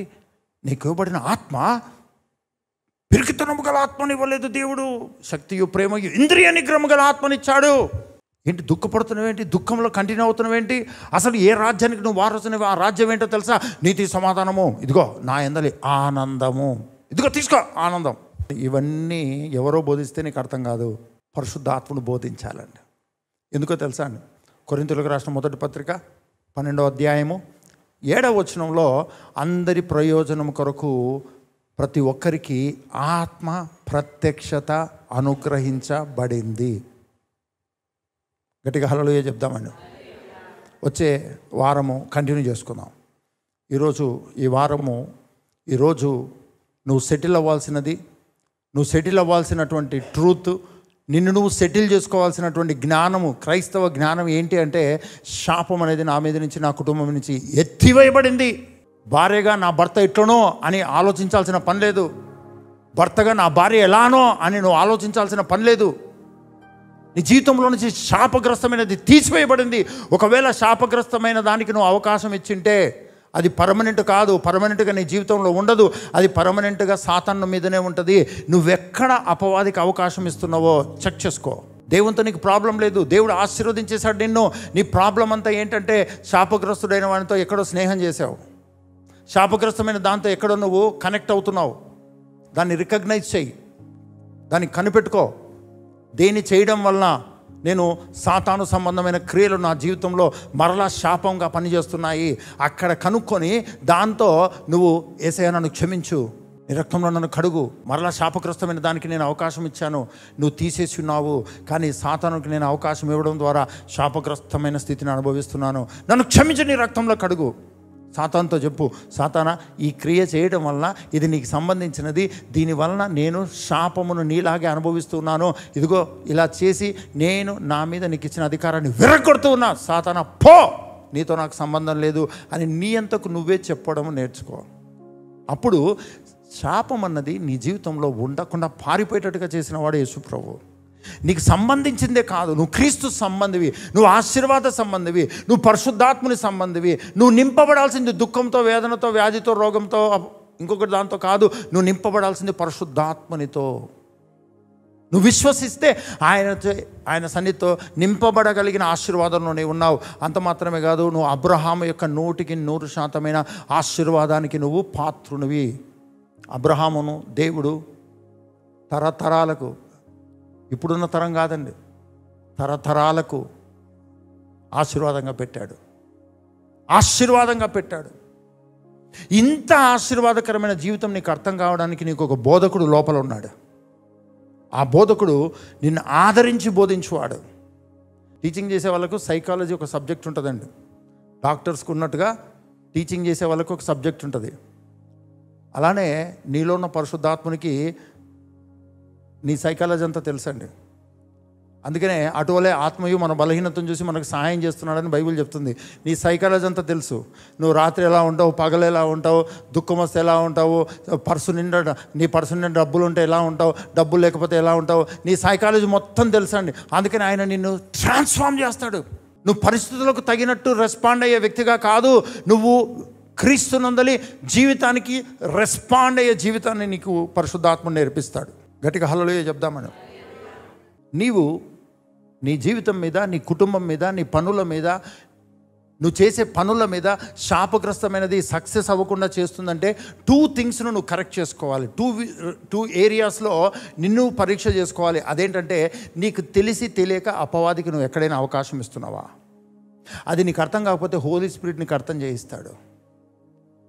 రెండవది, పరిశుద్ధాత్ముని సహవాసము నీకు లేకపోవటం వల్ల నువ్వు ఇంకా శాపాన్ని, శిక్షను నమ్ముతున్నావు. భాషలతో మాట్లాడేవాడు కదా, తప్పు చేసేవాడు ఎవడన్నా తండ్రితో మాట్లాడతాడండి? పాపం చేసేవాడు ఎవరైనా దేవుని దగ్గరికి వచ్చి నిలబడగలడా? మరి నువ్వు భాషలతో మాట్లాడుతుంటే ఎవరితో మాట్లాడుతున్నావు? అంటే దేవుని ఎదుట నువ్వు ఉన్నావా లేదా? అంటే దేవుడు నిన్ను శిక్షిస్తున్నాడా? పరిశుద్ధాత్ముడు నిన్ను తండ్రితో కమ్యూనికేట్ చేసేటట్టుగా చేస్తూ ఉన్నాడు. గట్టిగా హల్లెలూయా చెప్దామండి. ఏ ధైర్యంతో నువ్వు దేవుని ఎదుట నిలబడగలవు? ఏ నిర్దోషత్వంను బట్టి నువ్వు ఏ అర్హతను బట్టి దేవుని సన్నిధిలో నువ్వు నిలబడగలవు? అలా నిలబడగలిగిన పరిశుద్ధత, యోగ్యత ఎక్కడి నుంచి తెచ్చుకున్నావు నువ్వు? మీ పక్కవాళ్ళు చెప్పండి. నేనేం తెచ్చుకున్నాను? అసలు జీవించుచున్నదే నేను కాదు కదా, క్రీస్తు కదా. అసలు ప్రార్థన చేసేదే నేను కాదు కదా, పరిశుద్ధాత్ముడు కదా. పాడేదే నేను కాదు కదా, పరిశుద్ధాత్ముడు కదా. జీవించేదే నేను కాదు కదా, పరిశుద్ధాత్ముడు కదా. అప్పుడు నీకు అర్థమవుతుంది, నువ్వు దుఃఖపడిన చోట ఎగిరి గంతేసి సంతోషంతో నాట్యం చేస్తూ నీ పరిస్థితుల్లో ముందుకు సాగడం ప్రారంభమవుతుందండి. నువ్వు దుఃఖపడిన చోట విపరీతంగా నవ్వడం ప్రారంభమవుతుంది. నవ్వి నవ్వి నవ్వి నవ్వి నవ్వి జయించుతూ ముందుకెళ్తావు. హల్లెలూయా. పరిశుద్ధాత్మ నీకు తెలియజేస్తాడు, హే ఇక్కడ నువ్వు సైతానికి అవకాశం ఇస్తున్నావు, వానితో నీకు సంబంధం ఎక్కడుంది? నువ్వు దేవుని సంతానము, నువ్వు దేవుని సంతానము, నువ్వు దేవుని సంబంధివి అని పరిశుద్ధాత్ముడు నీకు బోధించే బోధకుడుగా ఉన్నాడు. ఆయన కేవలం బోధించి వెళ్ళిపోయేవాడు కాదు, నువ్వు ఆ బోధలో స్థిరపడేంత వరకు నీకు ప్రత్యక్షతనిచ్చి నిలబెట్టి నడిపించేంత బాధ్యత ఆయన తీసుకొని ఉన్నాడు. కనుక నువ్వు పడిన చోట పడి ఉండొద్దు, భయపడుతూ అక్కడ ఉండొద్దు. నీ కుటుంబంలో ఏ పరిస్థితి చూస్తున్నా సరే దాన్ని మరలా శాపం వచ్చిందేమో, మరలా సాతానుడు వచ్చాడేమో, మరలా రిపీట్ అవుతుందేమో అని కంగారు పడేటువంటి పరిస్థితి నువ్వు కలిగి ఉండొద్దు. కారణం ఏంటంటే నీ విశ్వాసము శాపం మీద, శిక్ష మీద లేదు. ఏ దేవుడైతే శాపము శిక్షనిచ్చాడో అది నీ జీవితంలో నుంచి నీ కొరకు తన కుమారుని పంపడం ద్వారా నీ జీవితంలో నుంచి పాపమును, శిక్షను, శాపమును తీసివేసి ఉన్నాడు. ఇప్పుడు కేవలము శాపము, శిక్ష అపవాది మీద మాత్రమే ఉంది, నీ కుటుంబం మీద, నీ మీద లేదు. కారణం ఏంటంటే నీ క్రైస్తవ జీవితమే రుజువు. నువ్వు క్రీస్తులోనికి బాప్తిసం పొంది క్రీస్తుని ధరించుకోవడమే రుజువు. నువ్వు పరిశుద్ధాత్మనికి నివాస స్థానమై ఉండడమే రుజువు. దేనికి రుజువు? నువ్వు ఆశీర్వదింపబడిన వ్యక్తి అన్నదానికి రుజువు. అందుకనే యేసుక్రీస్తు శిష్యులందరూ కూడా పరిశుద్ధాత్మతో నింపబడ్డారండి. యేసుక్రీస్తు శిష్యులందరూ కూడా యేసుక్రీస్తు ఆరోహణమైనప్పుడు అందరూ పరిశుద్ధాత్మతో నింపబడ్డారు. ఈరోజు సంఘంలో ప్రతి ఒక్కరు పరిశుద్ధాత్మతో నింపబడాలండి. ఇది ఒక సంఘానికి సంబంధించిన బోధ కాదు, ఇది పరలోక సంబంధమైన బోధ. నువ్వు పరలోక రాజ్యానికి సంబంధించిన వ్యక్తివి అయితే ఖచ్చితంగా పరిశుద్ధాత్మ నీకు అనుగ్రహించబడ్డాడు. నీవు ఆయనలో నడిపించబడాలి, నింపబడాలి, వర్ధిల్లాలి. ఆయన వరముల ప్రభావం, ఆయన ఫలం యొక్క ప్రభావము అనుదినము నీవు అనుభవిస్తూ ముందుకు కొనసాగాలి.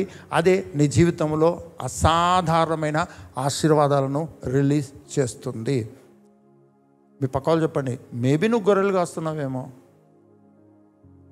ఆ గొర్రెలు కాసుకుంటూనే బాగా ప్రార్థన చేస్తూ నమ్మకంగా ఉంటున్నావేమో, కానీ నిన్ను దేవుడు రాజరికంలోకి నడిపిస్తాడు. అంటే నువ్వు గొర్రెలు కాసుకుంటున్నావు అంటే గొర్రెలు కాస్తున్నావని కాదని, నీకు తెలిసిన జాబ్ చేస్తున్నావని కదా.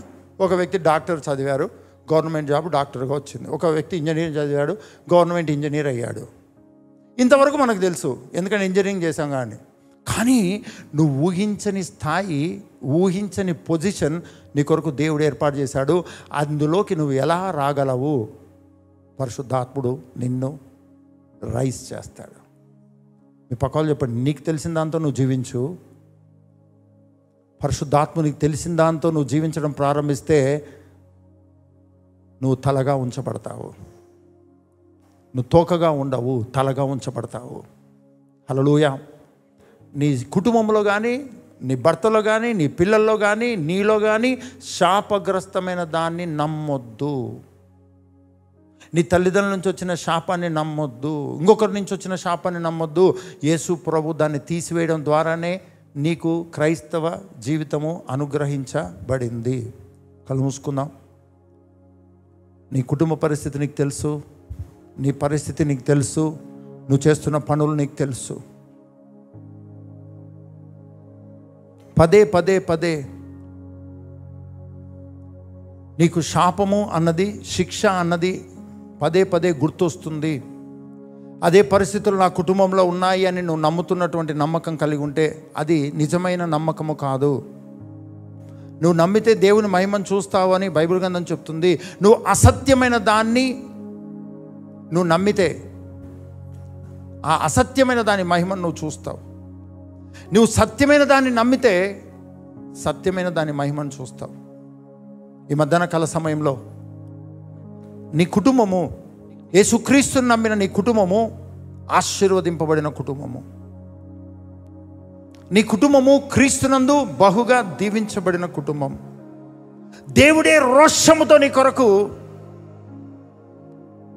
శిలువ యజ్ఞమును చేసిన వాడు. నీవు శాపంలో శిక్షలో ఉన్న కుటుంబం కాదు, నీవు ఆశీర్వదింపబడిన కుటుంబము.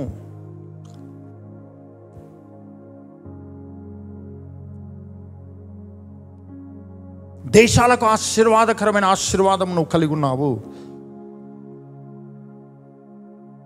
నాలో ఉన్న పరిశుద్ధాత్ముడు ఈరోజు సంఘముతో ఈ మాటలు చెప్తున్నాడు. నీలో ఉన్న పరిశుద్ధాత్ముడు ఇంకా లోతుగా నిన్ను తీసుకెళ్ళి నీకు బోధించి ప్రత్యక్షతనిచ్చి ఇంకా నిన్ను శక్తివంతంగా నిన్ను ట్రాన్స్ఫార్మ్ చేస్తాడు. ఈరోజు పరిశుద్ధాత్ముడు నీతో మాట్లాడిన మాట నీ మీద కానీ నీ కుటుంబం మీద కానీ శాపగ్రస్తమైనది, దేవుని యొద్ద నుంచి వచ్చిన శాపగ్రస్తమైనది, దేవుని యొద్ద నుంచి వచ్చిన శిక్ష అన్నది లేనే లేకుండా చేశాడు అదే దేవుడు.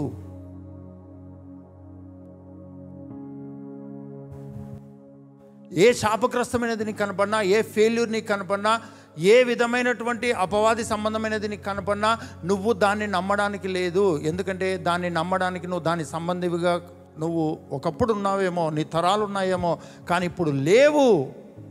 ఈరోజు క్రీస్తును నువ్వు నమ్మావు, క్రీస్తును నువ్వు నమ్మావు, క్రీస్తును నువ్వు నమ్మావు. క్రీస్తును నమ్మని వారి మధ్యలో నువ్వు జీవిస్తున్నా సరే, సరైన విశ్వాసం లేని క్రైస్తవ కుటుంబాల్లో జీవిస్తున్నా సరే, నీ విశ్వాసాన్ని బట్టి నీ కుటుంబాలు ఉజ్జీవింపబడతాయి.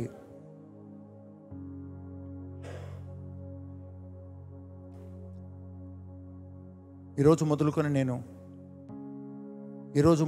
నేను పరిశుద్ధాత్మ పూర్ణత, పరిశుద్ధాత్ముని ఆదరణ, పరిశుద్ధాత్ముని యొక్క బోధ, పరిశుద్ధాత్ముని యొక్క ప్రత్యక్షత, ఇవి నాకు ప్రాముఖ్యమైన ఆశీర్వాదము. అదే నన్ను అబ్రహాము యొక్క 100% ఆశీర్వాదంలోకి నడిపిస్తుంది. నా పరిస్థితులను, నా కుటుంబాన్ని చూసి నేను శాపాన్ని, శిక్షను నమ్మే జీవితము కాదు, క్రీస్తునందు నేను ఆశీర్వదించబడిన వ్యక్తిని అని నమ్మే వ్యక్తిగా నేనున్నాను. ఇలా నా క్రైస్తవ జీవితాన్ని నేను క్రీస్తును నమ్మి ఆ నమ్మకం యొక్క మహిమను, పరిశుద్ధాత్మ నింపుదలను నమ్మి ఆ నమ్మకం యొక్క మహిమను, అబ్రహాము యొక్క ఆశీర్వాదము అన్న నమ్మకాన్ని నమ్మి దాని మహిమను నేను చూసే క్రైస్తవునిగా నేను ముందు కొనసాగుతానన్న వాళ్ళు దయచేసి నిలబడండి.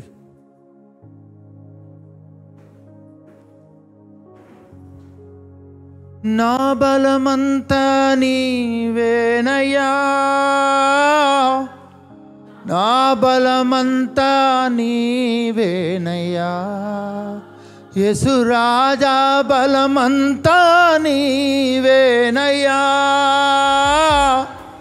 నా బలమంతా, ఓ నా బలమంతా నీవేనయ్యా, యేసు రాజా, నా బలమంతా నీవేనయ్యా, అలలు లేచినను తుఫాను ఎగసినను కాపాడే దేవుడవయ్యా, నీవు ఎన్నడు మారవయ్యా, కాపాడే దేవుడవయ్యా, నీవు ఎన్నడు మారవయ్యా. ఓ రెండు చేతులు ఎత్తి చెప్తాం, నా బలమంతా నీవేని, నా బలమంతా నీవేనయ్యా. Thank you Holy Ghost. నా బలమంతా నీవేనయ్యా, బలమంతా నీవేనయ్యా, నా బలమంతా నీవేనయ్యా, సోలిన వేళలలో బలము లేనప్పుడు ఆదరించి నడిపావయ్యా, యెహోవా షాబోత్ నీవే, నన్ను ఆదరించి నడిపావయ్యా. యెహోవా షాబోత్ నీవే, నా బలమంతా నీవేనయ్యా, నా బలమంతా నీవేనయ్యా, నా బలమంతా నీవేనయ్యా, నా బలమంతా నీవేనయ్యా,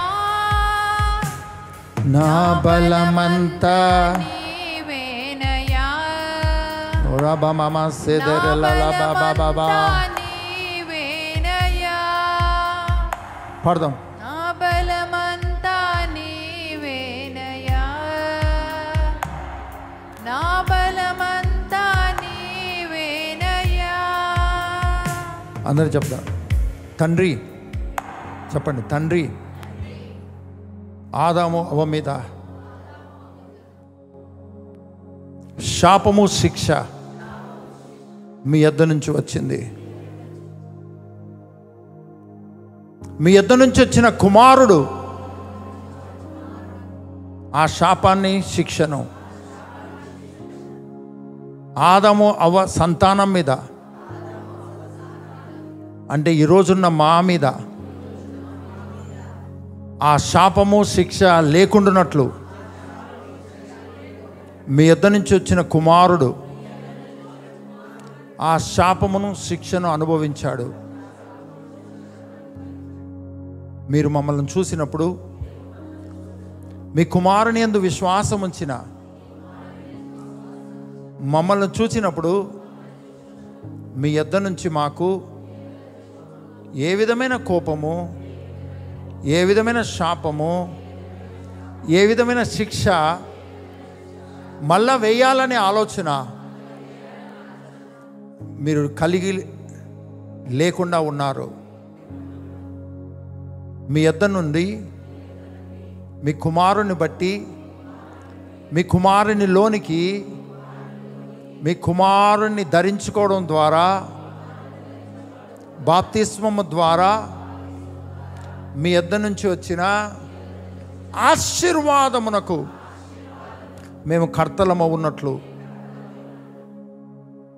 ఈరోజు మా క్రైస్తవ జీవితాన్ని జీవిస్తున్నాము.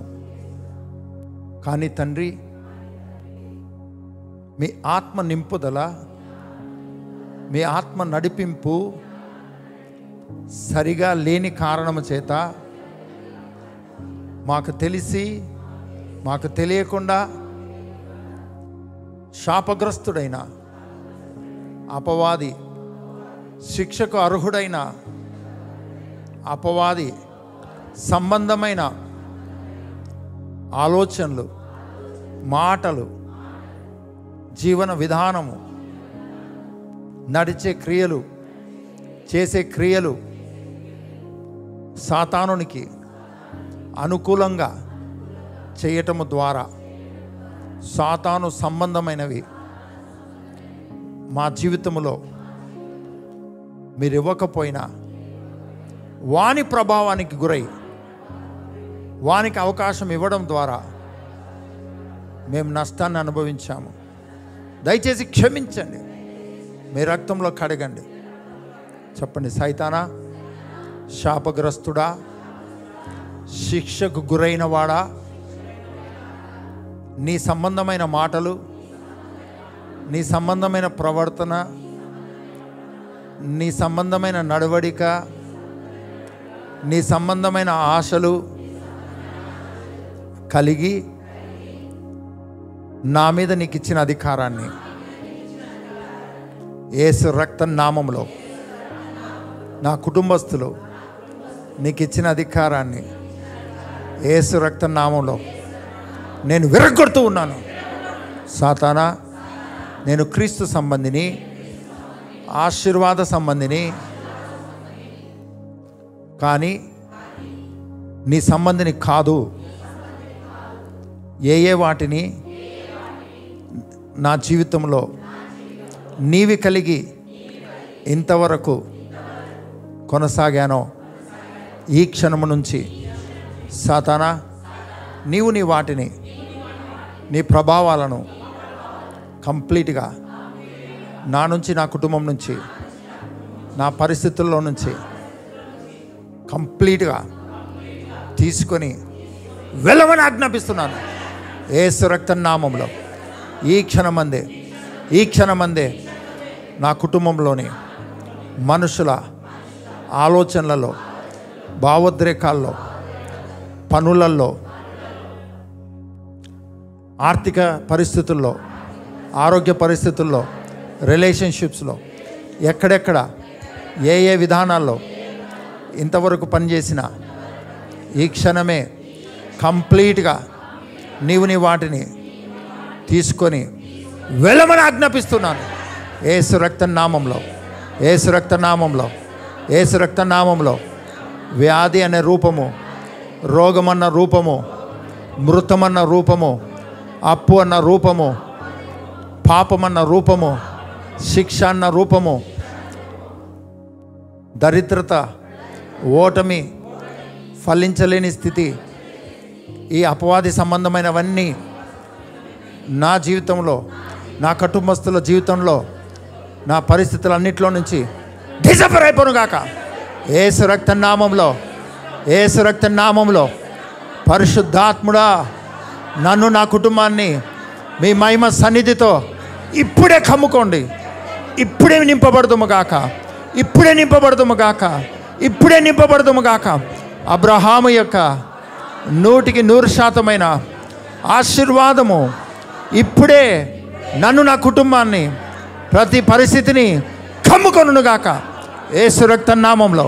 యేసు రక్త నామంలో. యేసు రక్త నామంలో. యేసు రక్త నామంలో.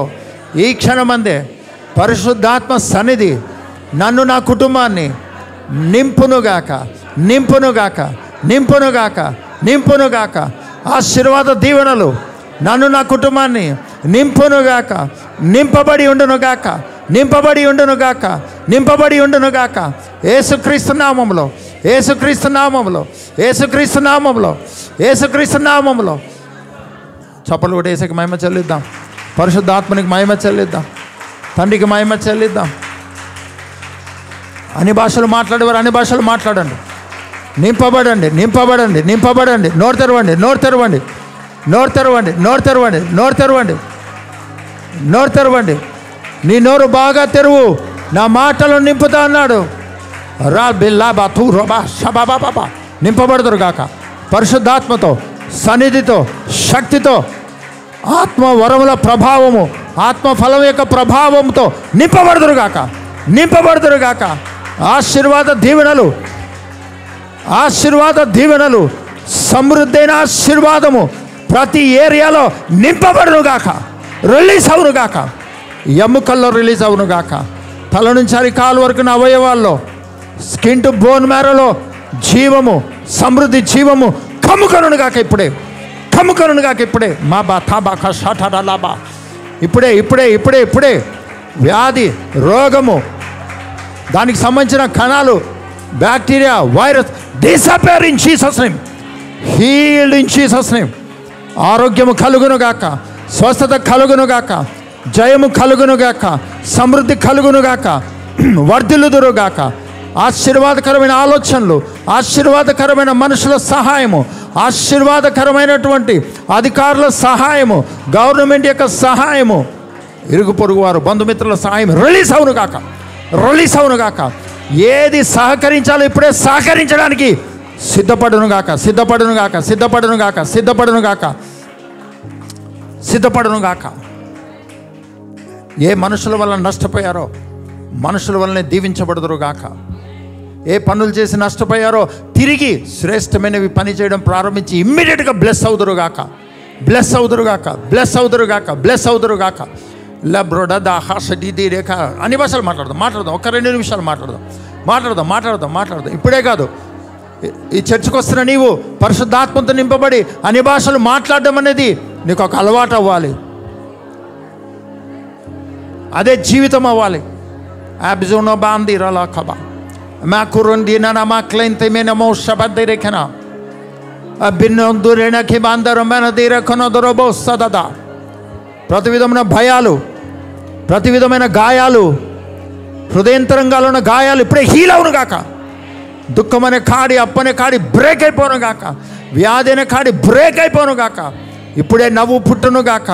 సంతోష సమాధానాలు కలుగును గాక. ఇప్పుడే అబో సదా ఖారాబా షబా బాబా బాబా ఏదైతే ఆగిపోయినట్టుగా ఉందో ఈ క్షణం అంది అది జరగడం ప్రారంభమవును గాక. అరా ఖాదురోబా షబా బాబా. ఫైనాన్షియల్గా బ్లెస్ అవుదురు గాక. విస్తారమైన ఇన్కమ్ వచ్చే సోర్సెస్ రైజ్ అవును గాక. అల్బద్రిలనో సుడిదిలిల కమాంద దలాబా రేబకంద్రిల కోషడరలలా బాబా. ఫెయిల్యూర్స్ వలన, కుటుంబ పరిస్థితులను బట్టి, బంధువుల మధ్యలోకి వెళ్ళలేక, స్నేహితుల మధ్యలోకి వెళ్ళలేక, మొహం దాచుకునే స్థితిలో నుంచి తలగా ఉంచబడే స్థితిలోకి రైజ్ అవుదురుగా యేసునామంలో. రాబా ఖబా బాబా చప్పలు కొట్టేసేకి మేము చెల్లుదాం. మా బాతారా బా షబా బాబా బాబా బాబా బాబా. ఘనపరచబడుదురుగాక, వర్ధిల్లుదురుగాక. నీ తోటి వారి కంటే నేను హెచ్చించినట్లు ఆనంద తైలాభిషేకంతో నేను అభిషేకిస్తున్నాను చెప్పాను. అవునాయన, అవును ప్రభా, అవును ప్రభా. యా బాతారా ఖబాన్ దొరా బా షబా బాబా బాబా. ఇక్కడ ఉన్నవారు, లైవ్లో జాయిన్ అయిన ప్రతి ఒక్కరూ ఆశీర్వాదకరంగా రైస్ అవుదురుగాక. ఆశీర్వాదకరమైనటువంటి పరిస్థితులు రైస్ అవునుగాక. పరిశుద్ధాత్మ నింపుదల, పరిశుద్ధాత్మ నడిపింపు, ఆశీర్వాదంలో వర్ధిల్లుదురుగాక, వర్ధిల్లుదురుగాక. యేసు రక్త గాయాల ప్రభావం పలుకుతున్న ప్రతి ఒక్కరిపైన, ప్రతి ఒక్కరిపైన, ప్రతి ఒక్కరిపైన, ప్రతి ఒక్కరిపైన, ప్రతి ఒక్కరిపైన be heal, be free in Jesus name. పరిశుద్ధాత్మతో నింపబడి ఆశీర్వాదకరమైన జీవితంలో అంతకంతకు వర్ధిల్లుదురుగాక. ముఖ్యంగా భార్యాభర్తల మధ్యలో ఆశీర్వదింపబడిన 128వ కీర్తనలో ఆశీర్వదింపబడిన కుటుంబముగా, ఏ భర్తలైతే, ఏ కుటుంబ యజమానులైతే పనులు చేసి ఫెయిల్ అయ్యి ఇంకా ఏం చేయలేని స్థితిలో ఉన్నారో ఈ క్షణమందే ఒక అద్భుతం జరుగునుగాక. ఒక పనిని ప్రారంభించుదురుగాక. ఈ దినమే ప్రారంభించుదురుగాక. ప్రెజర్ చేయబడి తోసుకొని ఆ పనిలోకి వెళ్దురుగాక. ఆ ఉద్యోగం, ఆ బిజినెస్, ఆ పనిలోకి వెళ్తురుగాక. తద్వారా స్థిరముగా ఇన్కమ్, సమృద్ధిగా ఇన్కమ్ రిలీజ్ అవునుగాక. యేసునామంలో దీవించబడి వర్ధిల్లుదురుగాక, వర్ధిల్లుదురుగాక. ఎవరు ఏదైనా మొట్టమొదటిసారి కొని ఫెయిల్ అయ్యి ఇంకా కొనాలంటేనే భయం అన్న పరిస్థితిలో ఉన్నారో ఆ భయాలు తొలగిపోనుగాక. పరిశుద్ధాత్ముడు తోసుకొని వెళ్ళి ఆస్తికర్తలు అయ్యేటట్టు చేయునుగాక. తలగా ఉంచబడదురుగాక, సమృద్ధి అనుభవించదురుగాక. ప్రతి ఒక్కరిని దీవిస్తూ ఆశీర్వదిస్తూ ప్రభా ఈ క్షణమందే రిలీజ్ అవ్వాల్సిన ప్రతి ఫేవర్ రిలీజ్ అవునుగాక. సపోర్ట్ చేయాల్సిన ప్రతి ఒక్కరు సపోర్ట్ చేయుదురుగాక. ఎవరి కొరకు రూల్స్ మారాల్సి ఉందో రూల్స్ మారి జీవో రిలీజ్ అవ్వాల్సిన ఫేవరబుల్ జీవోస్ రిలీజ్ అవునుగాక. ఏ వ్యసనము, ఏ అపవాది కుట్రలు ఎవరి జీవితంలో ఎలా పనిచేసినా అవి ఇప్పుడే బ్రేక్ అయి డిజపేర్ అయిపోయి పరిశుద్ధాత్మతో నింపబడి నడిపించబడుదురుగాక. అనేకులను మీ సన్నిధికి నడిపించినట్లుగా ఆశీర్వాదకరమైన జీవితాన్ని జీవించుదురుగాక.